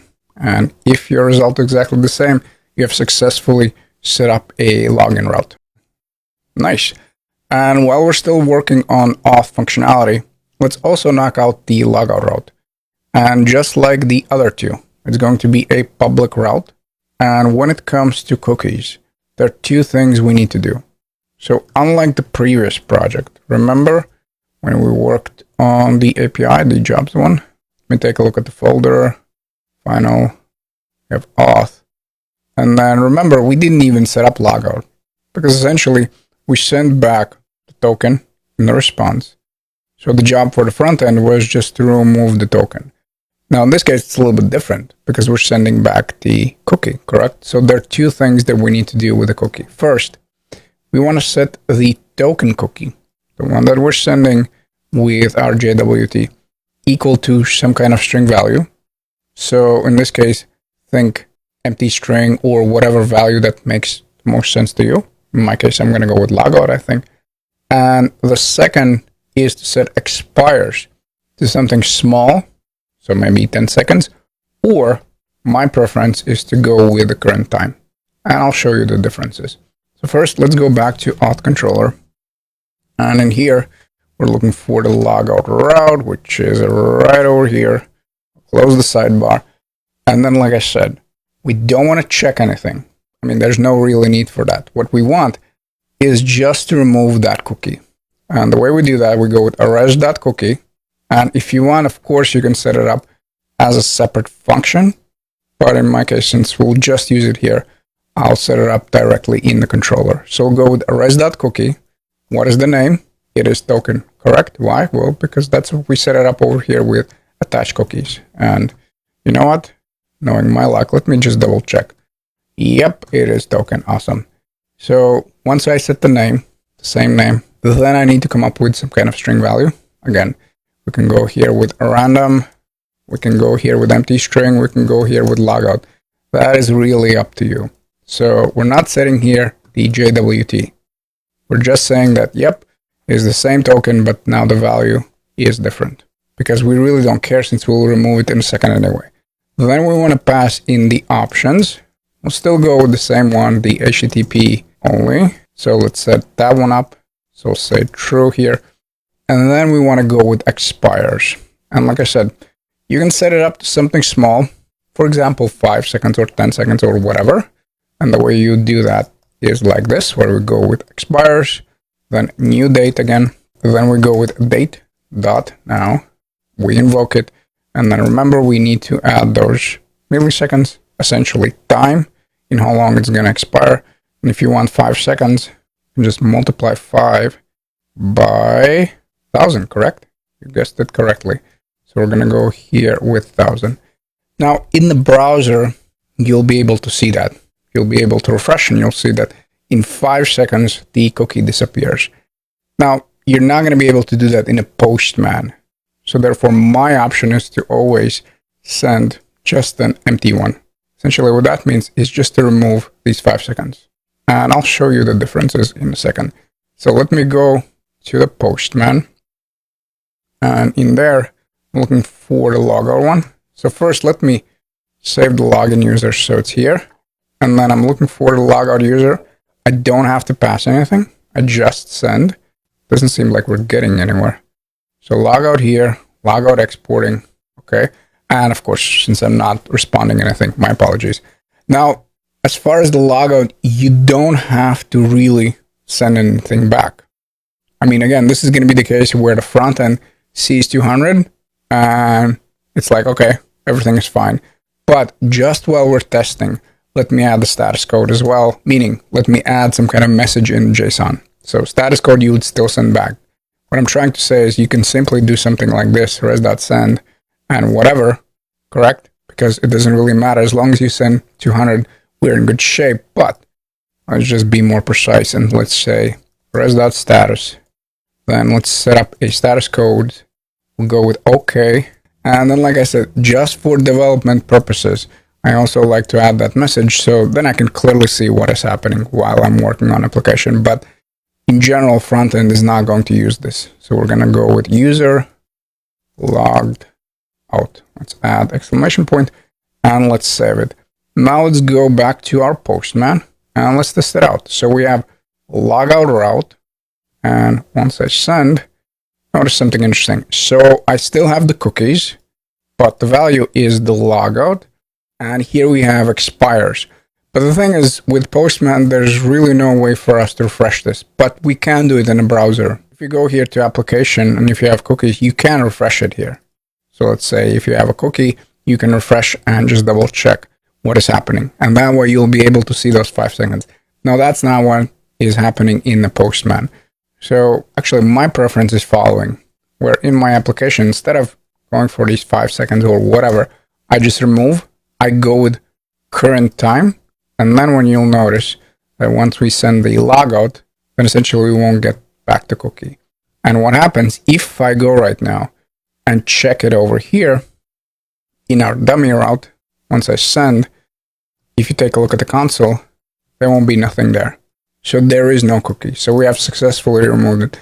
Now, technically, you can add those 5 seconds, wait for them in the postman, and then send, and you'll get back the same result. But it's always my preference just to remove the cookie. So essentially what we're doing, we're removing cookie from the browser. Send back logout, and then in here, just for development purposes, we're adding also this user logged out. So then I can clearly see, okay, user has logged out over here in the body. And just like that, we also have logout functionality. Beautiful. And once our server sends back the JWT in a cookie, now let's take a small break and understand the big picture. So in this video, I want to show you how the interaction between front-end and back-end looks like when we're dealing with cookies. Since there are some gotchas that I think you should be aware of, just in case you ever want to build a full-stack app. Before we continue, let me just say a few things. First, this video is optional, which also means that if you don't feel like coding along, you don't have to. You can just sit back and relax. And just remember that if you ever need a reference, you know where to find it. Also, I purposely jammed everything in one video. So that way, if you're not interested, you can just skip on to the next one.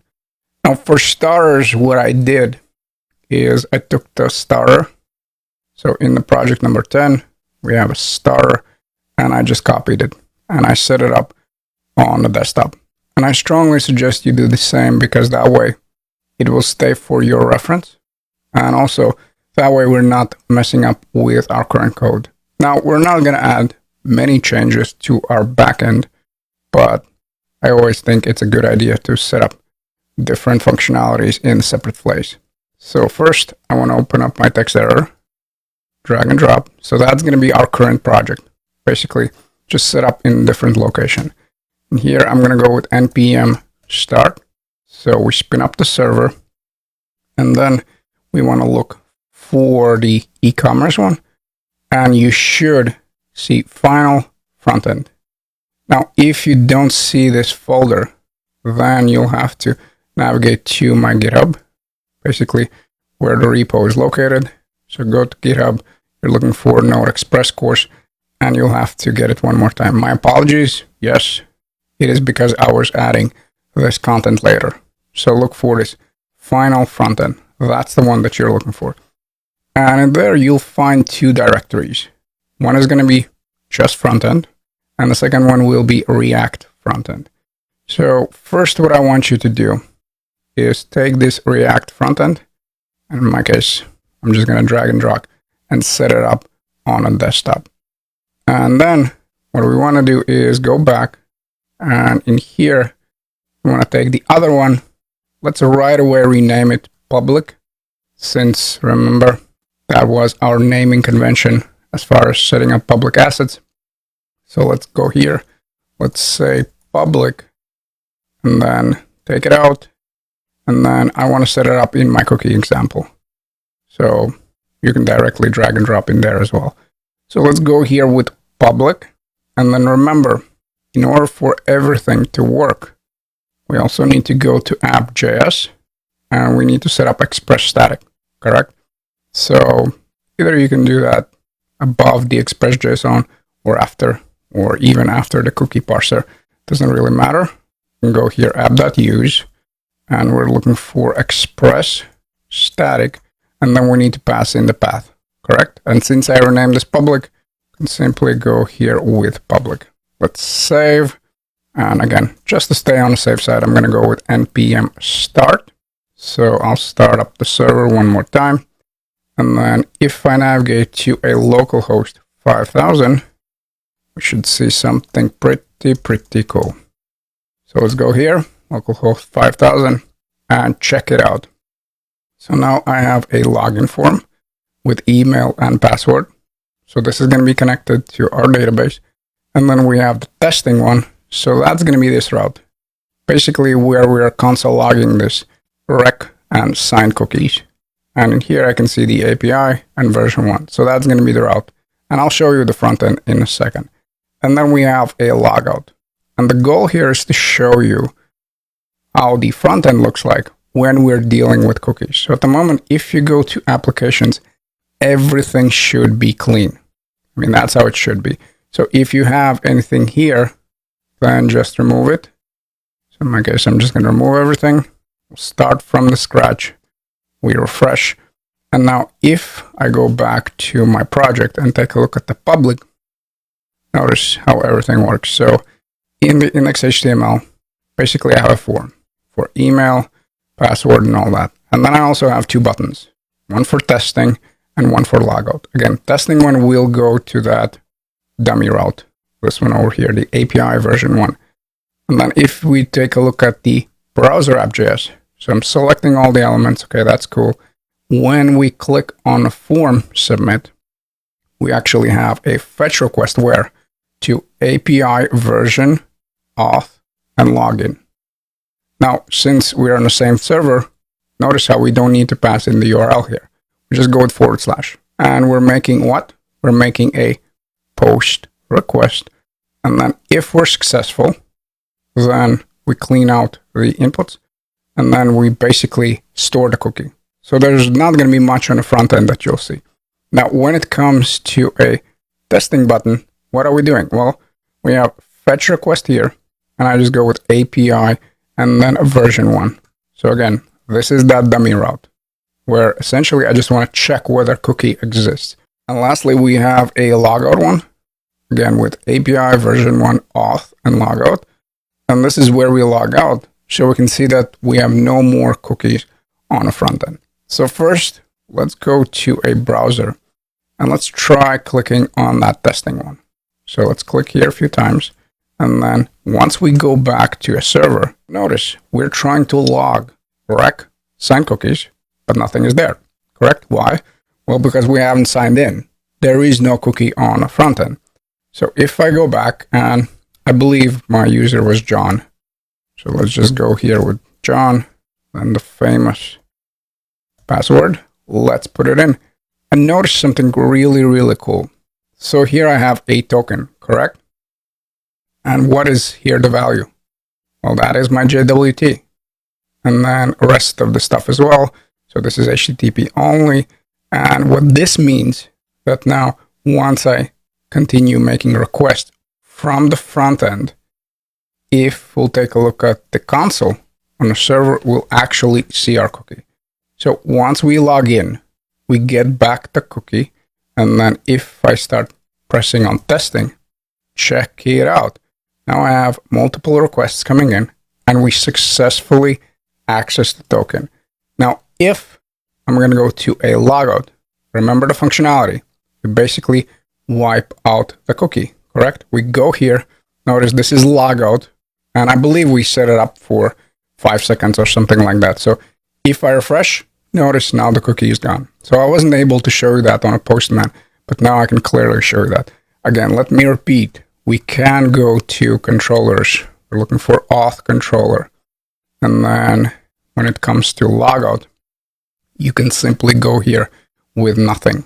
So you can just set it up this way as well. So if you go back and again, if you log in, John at Gmail, and then password, I will get back the cookie. And once I log out this time, I don't see anything in the cookies. Correct? So those are our two approaches. Either we have a very short one, or we just set up the expiration for exactly the same time as we are creating. And now let me give you the difference between the cookie response and the previous one that we covered in Jobs API. So first of all, notice here how I have nothing in the local storage. And also, if you take a look at my front-end code, so let me look for browser app.js, you'll notice that nowhere here I'm storing the JWT in a local storage. So the first main difference is the fact that when we're working with cookies on a front end, we don't have to do anything. We make a request, we get back the cookie, and browser does the rest. So our front-end application does not need to worry about anything. So that's point number one. Second, when it comes to HTTP-only cookies, unlike local storage, you can't access them with client-side JavaScript. In fact, that's the main selling point of the cookie. Now, one downside of the cookie, though, is that there is a max size for the cookie. So if you're sending a bunch of data, that's something you need to be aware of. And I believe the max size is 4,096 bytes. So if we go here again with my login, so let me set up gmail.com, and then I'm going to provide my password. And the size in this case is 272 bytes. But if I'm going to be adding more data, I possibly might run into a situation where I exceed that size. So those are the 3 points. First, when it comes to cookies, browser does all the work if we're on the same domain, and that's something important we'll see in our next example. Second, we cannot access cookies from the front-end JavaScript, which is a good thing. They're more secure if we set it up as HTTP only. And third, we just need to be aware of the size of the cookie because there is a limit. Now, let me close this one. For now, we don't need to worry about it anymore. And I want to go to React one. Now, this might take a little bit because we also need to install dependencies. And before we continue, let me just stress something where this example is using Create React App. So whatever I'm about to say is for Create React App, not for Next, not for Gatsby. Please keep that in mind. So let me take this one, and we'll have to install some dependencies here.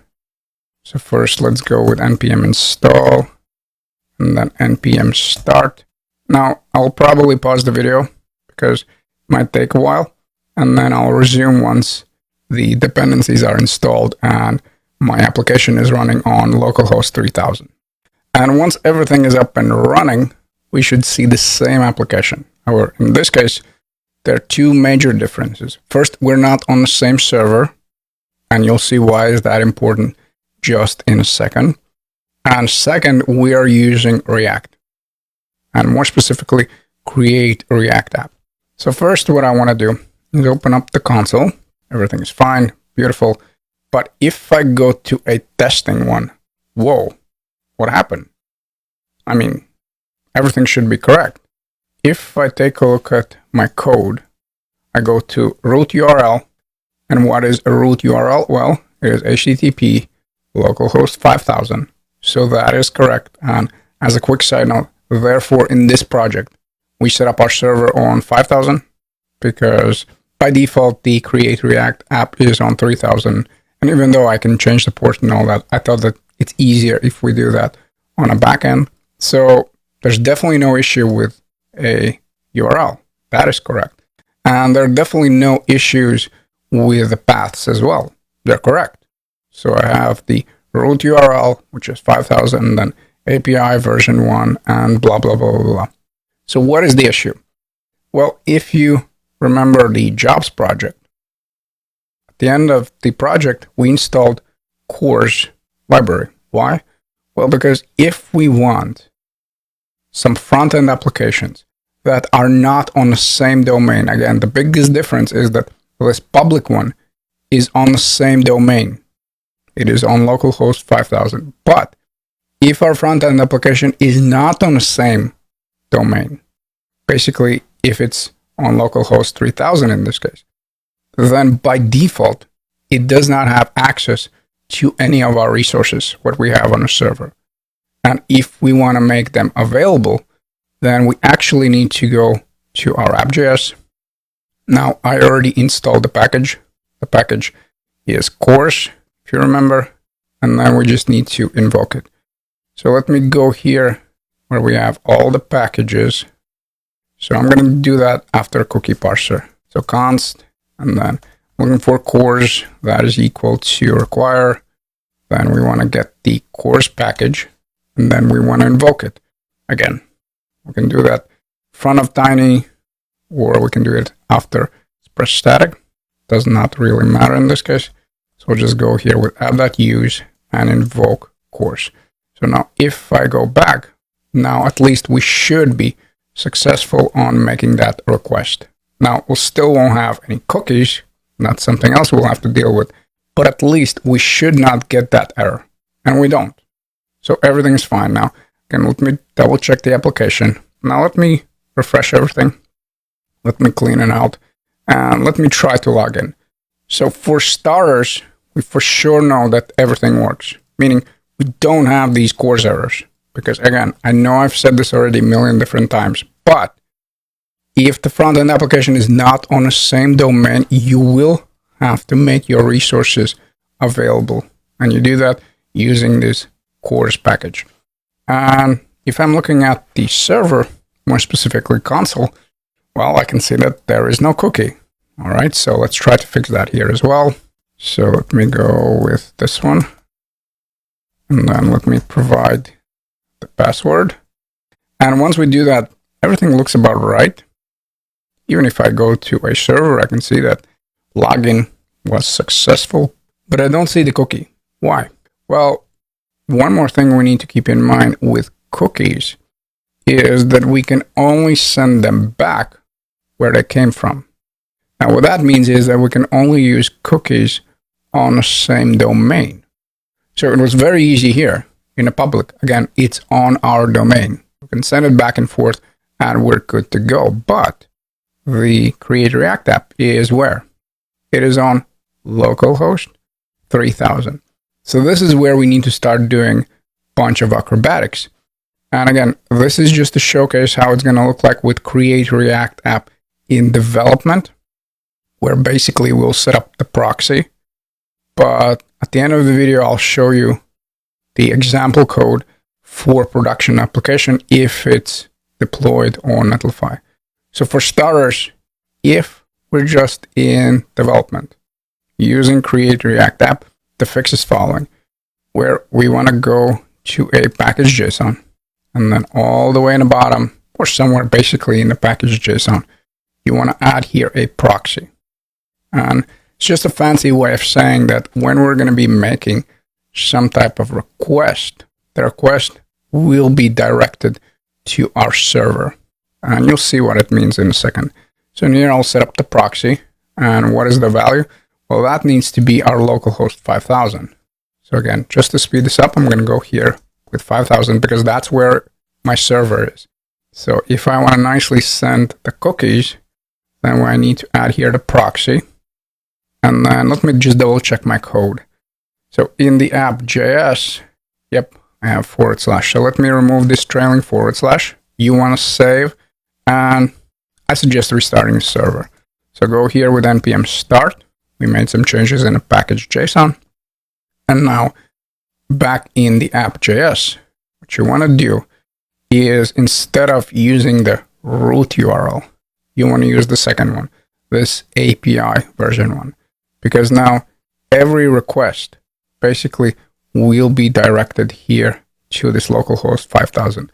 Now, of course, when I say every request, what it means that every request starting with a / will be directed to our localhost 5000. So let's say if you have some external one, then of course that will still work. But I'm just talking about this /. So if you take a look, you notice that basically we have the same setup as in our browser app.js, but we needed to add that proxy. Otherwise, that's not going to work. So if you'll try to access / API version 1 without that proxy, then it's just going to go to a localhost 3000. Hopefully that is clear. So what I want you to do is comment this one out, then uncomment the URL here. Let's keep scrolling. The same we'll do here. We'll uncomment. So basically, you want to uncomment everywhere where you have the API and comment out the root one. So now let's save it. And let's try to do that one more time, where again, I'm going to go with my user.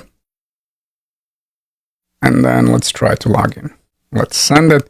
And now notice that we do have the cookie, correct? So once we set up all this code, now we can finally have the cookie. So now we're at the point like we were on our server, where basically I get back the cookie. By default, browser will send it back. By default, we won't have to store it anywhere. Browser will do that as well. And by default, no one will be able to access it because it is HTTP only. So once we click on testing, notice our server. Voila, we get back our cookie. And once I log out, what do you think is going to happen? Well, we won't have the cookie. Hopefully that is clear. And last thing that I want to showcase in this video is the simple fact that yes, while we're developing, it's pretty straightforward with Create React App. Again, this is not for Next. This is not for Gatsby. This is just for Create React App. But when it comes to production, you need to understand that it really depends on the platform that you're using. So just to give you an idea, in the next project, we'll build a user workflow with more possibilities. So we'll be checking for the email, we'll be setting up the password reset and all that cool stuff. And that project I actually deployed on Netlify, the front end for that project, because for that project, we will need a front end just so you have a better understanding. And in order to set up the proxy on Netlify, this is the code where effectively I said that any request that starts with API, so I go with /API and then whatever code after, instead of looking for my own server, basically the server where the front-end application is hosted on, I'm looking for a server that is running on Heroku. And again, this will depend on the platform that you're using. So what I'm trying to say is once you deploy this, it's not going to make any difference. So once you deploy, you actually need to work with the platform that you're using. In my case, I'm using Netlify for most of my projects. And therefore, you need to start setting up these redirects, where in simple words, we are rerouting our requests from our own server to an external server that is hosted on Heroku. Hopefully, this makes sense. Hopefully, I was able to show you the main differences between storing the JWT in a local storage and a cookie. And now we can proceed to our next step. All right, so now we've got our auth in place, but in order to test it, we actually need to set up some more routes. Since all our current routes are actually public routes, meaning by design, they're accessible by anyone. So let's change that and set up some user routes. And there we'll be able to attach the authentication. So then we can start testing out whether our cookies work. And just like with auth, I want to start with general structure, where I want you to create a user controller file in the controllers, then set up 5 functions: get all users, get single user, show current user, update user password. As far as response, I'll just go with something simple. So res.send, and then I think I'm gonna add the function names here. After that, we want to go with user routes file. So create that one in the routes here. Import all users. For time being, just set up one route to a /, meaning this is going to be to the API version 1 users, and stick get all users in there because there's a little more info I want to give you before we set up those routes. And then we want to import user routes, and I'm going to name it as user router in app.js. And just like with auth, we'll add middleware, API version 1 instead of auth. We're going to go with users and user router. So let's start working on that. Controllers. First thing I want to do is to create a file, user controller.js. Then let's create those functions. And we're just going to start here with const get all users. As I said, now this is going to be an admin one. So I don't want a regular user to see all the users. We only want the admin to see that. So we'll go here, get all users. And like I said, just so we can speed this up, say get all users route or whatever string value you want. Let's copy and paste. I think one more time. So total should be 5. Get, and this is going to be single user. Get single user. And we'll do the same thing over here. So get single user. Then we want to go with show current user. Show current user. And let's do the same thing here. show current and user. After that, we want to go with update user and update user password. And this is going to make sense once we start setting up the functionality. I'll talk about why we have two separate ones. So let's say update user. So as far as the update user, we'll just update the name and email. But when it comes to password, we want to set up a separate route. So let's go with update user and password. So let's do the same thing over here, update user password. And what do we need to do? We need to go with module.exports, and then we're looking for the object. At least that's my preference. So we'll set up the object and let's say get all users, get single, or I'm sorry, got carried away there. Get single user, show current user, update user, and update user password. All right, beautiful. Let's take this sucker, the entire object, since we'll be able to use it just in a second. And you know what, just to speed this one up as well, why don't we do it this way? Where in the routes, first let's go to a auth route. Let's just take this whole thing and we'll just change it around. So create a new file. And we'll say user router, user routes. That's the one that I went with. Copy and paste.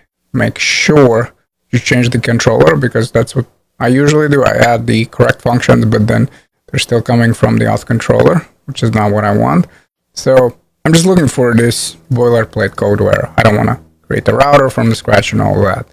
So let's save it for now. Then we want to go back to auth controller, or I'm sorry, user controller, my bad. Let's grab that object. Then back in the user routes, we want to pass this here. We're looking for user controller. So / user controller. And then as far as the routes, let's start from the scratch. So what I want to do is to set up a route to API version 1 users, where we can get all the users. So that's going to be a get. We're going to go here with get / and then, you know what, my bad. So this should be router.route, then / See, that's what happens if you have two ways how to set it up. So of course this one was just router.post, router.get. In this case, I want to go with router.route, then get, and then we'll go with get all users. Now eventually we will add some more middleware, because like I said, there's two things. First, all of the routes that we'll set up for the users will be authenticated. So you cannot just access publicly the user information or update the user information or anything like that.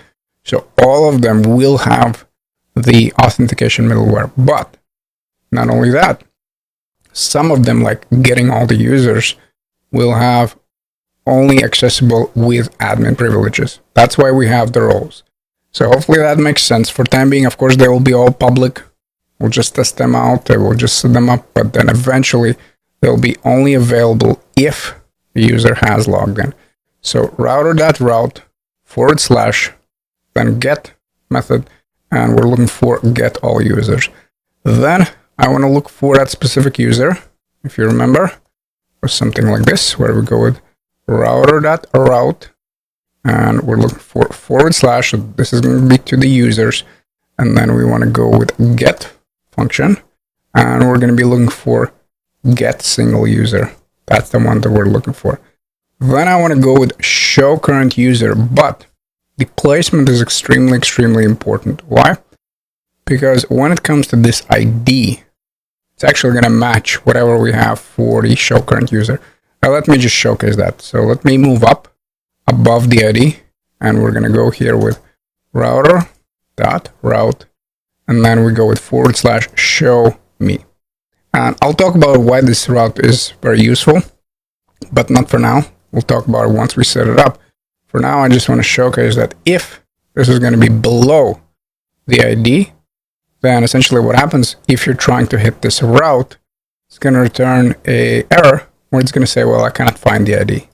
Please keep that in mind, where, yes, of course, we can set it up where we add here maybe a user and then show me or something like that. But just in this general setup, if you have this ID This is a parameter. And technically, if I pass here, show me, whatever basically is going to be the name, that's going to be treated as that ID. And that's not what I want. Therefore, ID is going to be all the way in the bottom. Hopefully this is clear, and probably we'll test it out once we actually have some routes and all that. But just please understand that both of them actually point to the same one. Therefore, we need to go with this one first. So this is going to be show me. Express will get that route. It's going to say, okay, show me. And then only if it can find anything, then it eventually will go to ID. Hopefully that makes sense. We're going to go with get. And this is going to be a show current user.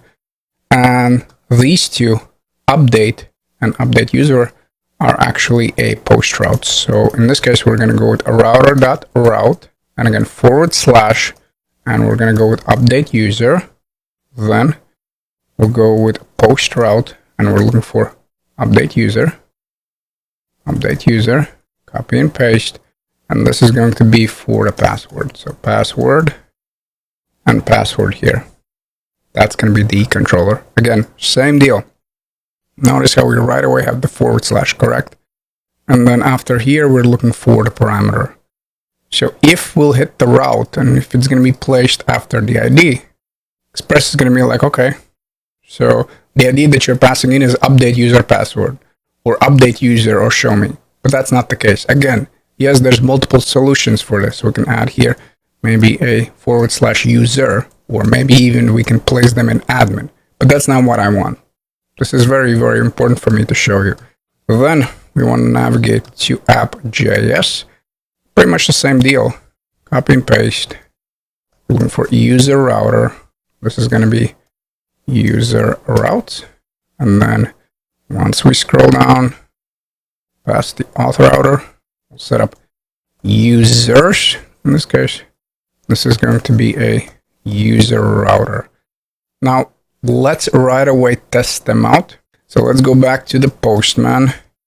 I think I can close this one. Maybe if I'll need to set it up, I'll set up from the scratch. But for the time being, this is just annoying. So I'll say don't save. I'll close these ones.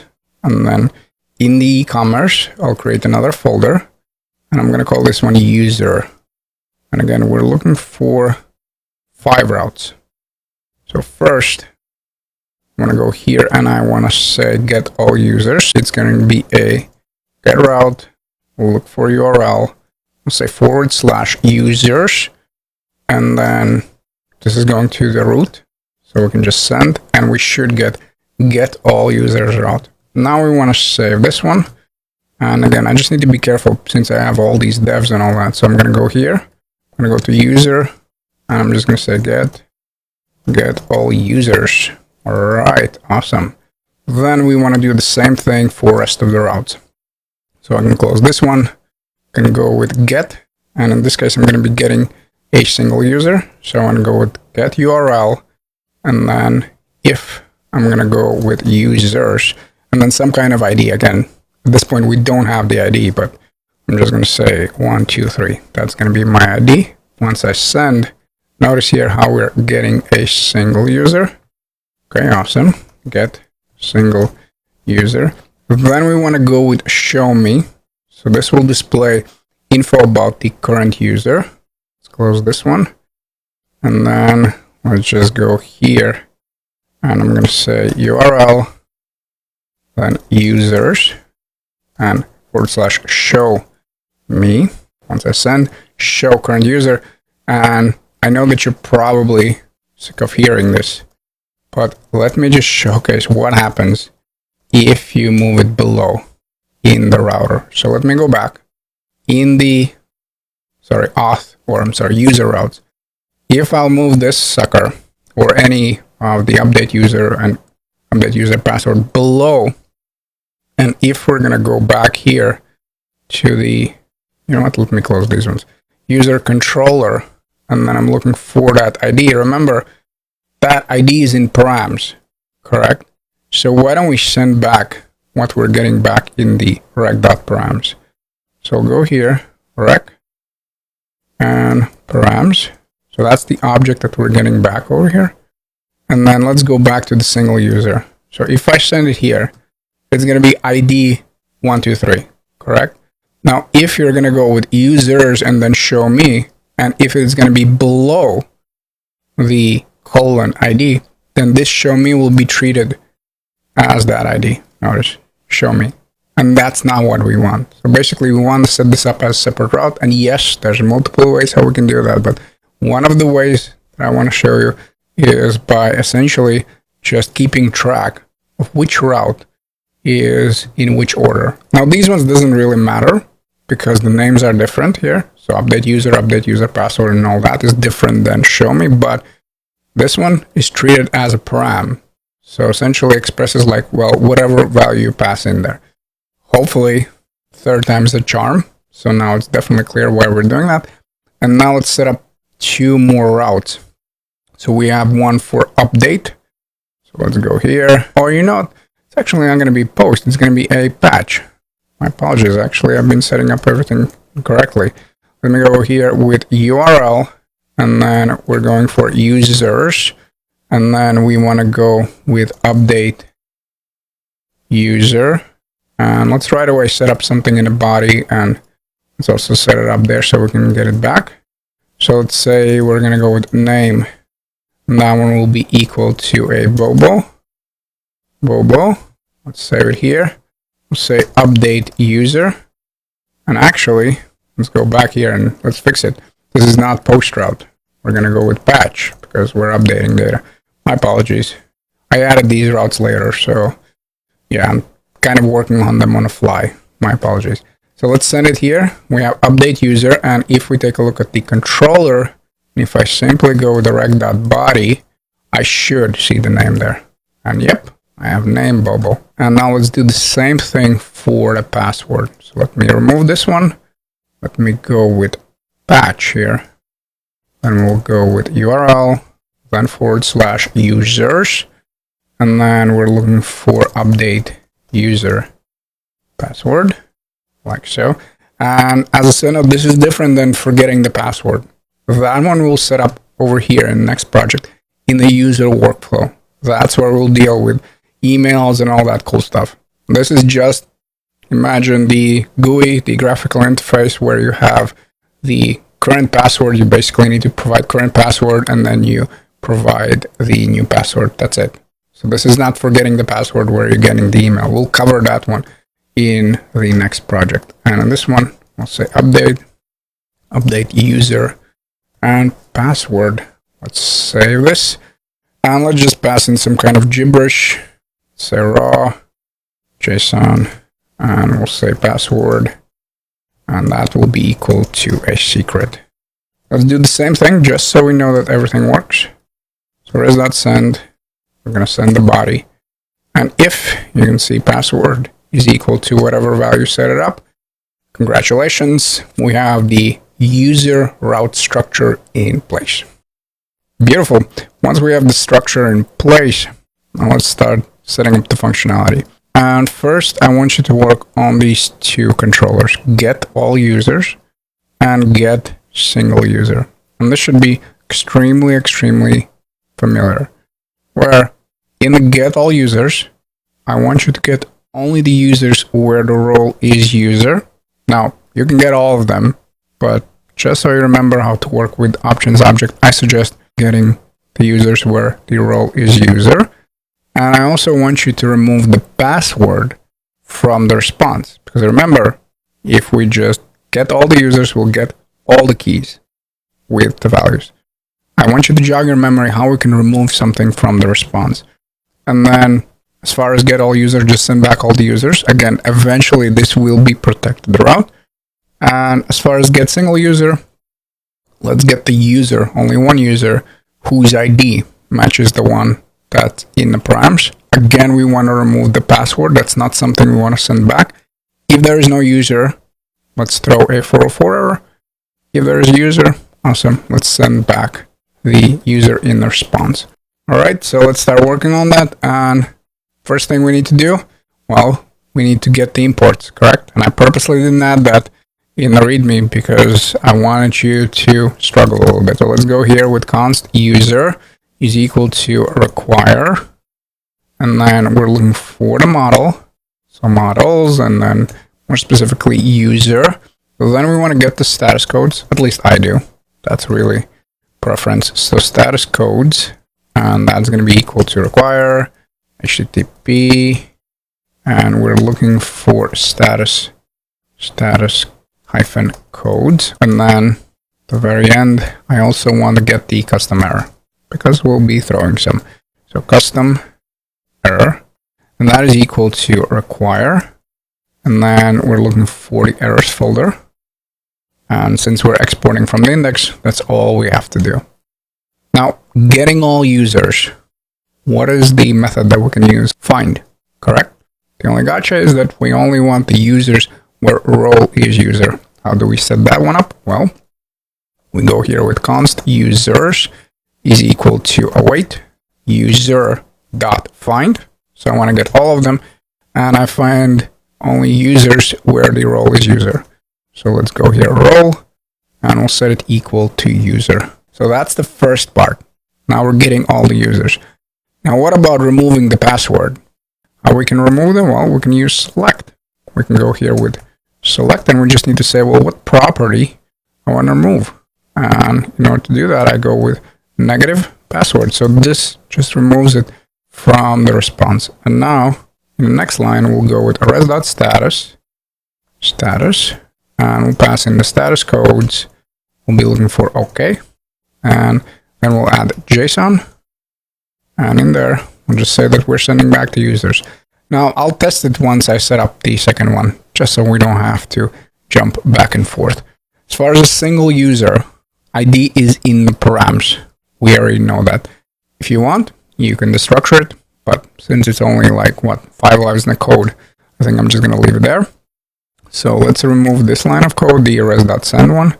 And first, let's start by getting the user. In this case, we go with await, then user find one.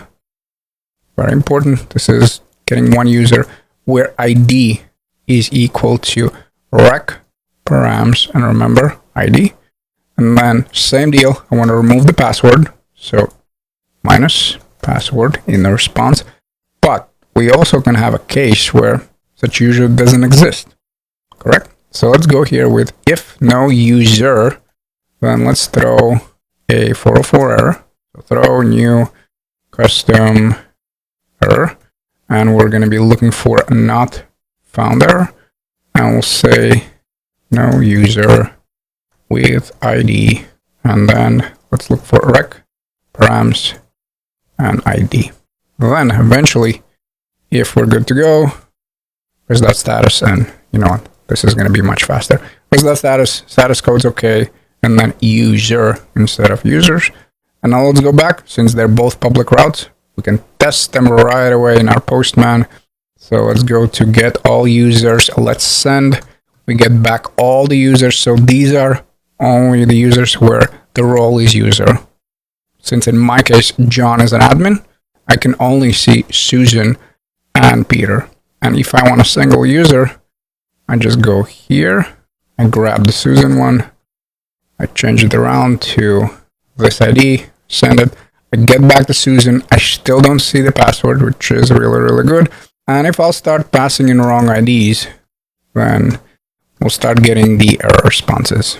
And with this in place, we can start setting up our authentication middleware. Beautiful. And once we've got some routes that we can actually authenticate, now let's start working on the authentication middleware. And we'll start with the general structure, and then slowly we proceed to more complex steps. So first, I just want to set up the middleware that will stick in front of both routes. We'll just check whether a token exists, and we'll do some logs and all that. Then we'll set up the functionality where we'll check whether the token is valid. So that's the next step. And then we'll authorize based on permissions. Because again, I know I said this already before, get all users is only for admin. I don't want Susan to see all the users of my application or your application for that matter. And again, nothing against Susan. Hopefully you understand. It's just an example. So let's go back, and we're looking for middleware. Now I already added authentication file. because that's what we did in the previous project. But let's just go over the steps just so we all are on the same page. First, we want to do some import. We want to import custom error because we will throw some errors, as well as eventually we'll check whether the token is valid. Remember, this sucker over here is token valid, the one with JWT verify. So since we'll use both of them over there, let's go back and let's say const custom error. That is coming from my errors. So in here, let's go to, or one level up, and we're looking in the errors. And the second thing is const. And since I'm exporting from the utils, I can just go is token valid and acquire. And I'm looking for my utils. So 2 levels up, or I keep saying 2 levels. Basically what I mean is 2 dots, and then I'm looking in the utils. Hopefully that's not too confusing. Then we want to set up the middleware. So let's go here with const, and I'm gonna call this one authenticate user. Authenticate user, and it's going to be a sync function. We're gonna be looking for res, and we need to have a next as well because we want to pass into the next middleware, aka our actual routes here. Therefore, make sure that you have the next. And then in the function body, like I said, let's just start very simply. If you remember, in the app.js, I had that dummy route. Now, since we signed our cookies with process.env JWT secret, where were the token located? It is in the signed cookies. So not just regular cookies, signed cookies. Therefore, in the middleware, I want to check, is the token present? Because we do have the logout functionality, correct? So let's go back. We'll say token here. And that is equal to rec, then signed cookies, and then token. That's the name that I gave to my cookie, correct? So if you have different name, look for different property. Then we simply want to check whether it's present, and for now we'll just console log. Again, this is just the structure. That way you can clearly see how everything works. So let's go log. So if it's not present, error, no token present, and eventually we'll take some more drastic steps, not for now. And if it is present, well then let's just say token present, and then we can proceed to the next middleware. Now, since my typing is terrible, I'm not going to type that. I'm just going to say token present, and then, most importantly, we go with next. Then we want to go with module exports, and we want to export authenticate user. And then we have 2 options. Since I know that all my user routes will need the user authentication, technically, I can run over to app.js and stick it in front of the user router. Now, that is not my preference. I prefer setting up everything in user routes because that way I can clearly see, okay, I'm checking for the user as well as the admin, because admin, as a side note, is going to be a separate function. Again, let me repeat, that is my preference. You don't have to do that. All of these user routes will need authentication, so technically you can add it here in front. And remember, we covered that in Jobs API. If you don't, please go back because I do cover it there. But in this case, I'm going to go to user routes, and now I want to get authenticate user. So let's go here. We'll call this authenticate user because that's the name. We're looking for acquire. I want to go to middleware. So let's see. It's over here. And in this case, I do need to be specific. Authentication. And then where I have get all users and get single user, let's add that middleware. For now, let's leave these ones alone. So we'll go here with authenticate single user. Or, I'm sorry, user. I guess that's more correct. And let's get it here. Let's copy and paste. And let's just check it out. If my memory serves me correct, we logged out. I don't see any cookies. So now, if I'm trying to access all the users, I should see in a console error, no token present. Now, of course, the way I wrote it is not really correct. So in here, let's just add else. Again, this is just for time being. My apologies. Of course, there's going to be 2 logs now. So let's go back. Rookie mistake. So now I have error, no token present. So now everything is correct. There's no token, so we get the log. And now if I'm going to go back in the auth and I'm going to log in as John, I should get the log in the console that token is present. So I can take a look at all the users, and I can also take a look at one user. Yep, token is present. And let's say I want to take a look at Peter's profile, looking for single user, and I'm in good shape. I get back to Peter, and I can also see that the token is present. So those are our first steps, where we just want to check the token in signed tokens because we signed them. If you don't send them, then it's just going to be in the cookies. Very, very important distinction. Signed cookies are going to be in rec.signed cookies. Regular cookies, if you don't send them, then they're just going to be in the cookies. And the reason why I'm looking here for the token, well, because I named it here token. So that's my object. Hopefully that's clear. So now we can work on more complex functionality. Beautiful. Once we've got the general structure in place, now let's actually set it up that we can check for the token with isTokenValid, and then if the token is not present or the token is invalid, then we throw back the 401. So let's go to authenticate user, and then if the token is present, well, first of all, you know what, let me remove else. We're not going to need that. And in here, I'm just going to go with throw new custom error. So if token is not present, and as a side note here, I need to add error, and we're looking for unauthenticated error. Let's just say authentication failed or invalid.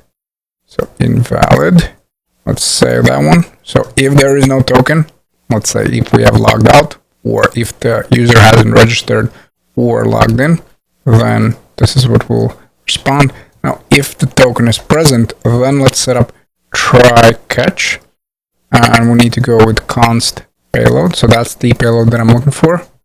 This is something that isTokenValid will return, and then we need to go with isTokenValid. And if you remember, I set it up as an object. Now, as I'm looking at it, probably in these cases, this was an overkill. I could have just went with straight up parameter, since there's not multiple arguments, but hey, it is what it is. So in this case, I have the object, so just to make sure that we don't get any bugs, add a object, so curly braces, and then the token. So this is what we'll be passing in. And then I'm going to be looking for the payload. Now, if everything is correct, I should get back what? Well, whatever we're passing in, correct? So payload is equal to our user token. And then it's going to add a few more properties, like when it was created, when it's going to expire, and all that cool stuff. So why don't we first just log what we have as a payload, and then we'll decide what we're passing along as a user. Now, if everything is correct, I want to pass it into the next middleware, which in our case are the get all users and get single user. Now, if there is an error, I want to do the same thing. I want to go with custom error and then authentication invalid. So now let's navigate back to our Postman. We successfully already logged in, at least I did, as John. So now let me just do that one more time, just in case. So I have my cookies. Okay, awesome. And now we want to go to get all users or get single user. It doesn't really matter. And if we send, I should get back the response. Awesome, I do. And then if I take a look at the console, I can see that this is the data that I passed in when I logged in. So this is my cookie. Name, user ID, role, and like I said, when it expires and when it was issued. And in my case, the way I'm going to do that, I'm going to go with rec user is equal to an object. And let's just do the same thing like we did with user token, where essentially if we take a look where it was, I think it was in auth controller. I was looking for these properties, the name, user ID, and role. So what I'm going to do here, I'm just going to copy this and then copy and paste. And here we just need to change it around where it's not going to be in the user, it's going to be in the payload. Now, if you want, you can also the structure here. That's also an option where you can simply go with name, user, ID, and role. So these are three things that I'm looking for. And then we'll just pass it along. We'll say that name is equal to name, role is equal to role, and user ID is equal to user ID. That's really your option, how you want to set it up. I'm going to go with role. So now on the request object, I'm going to have my user, which is going to be very useful when we want to get the single user, when we want to check the role, which we're going to do in the next video, and all that cool stuff. So last thing I want to do in this video, go to auth controller. User controller, my bad.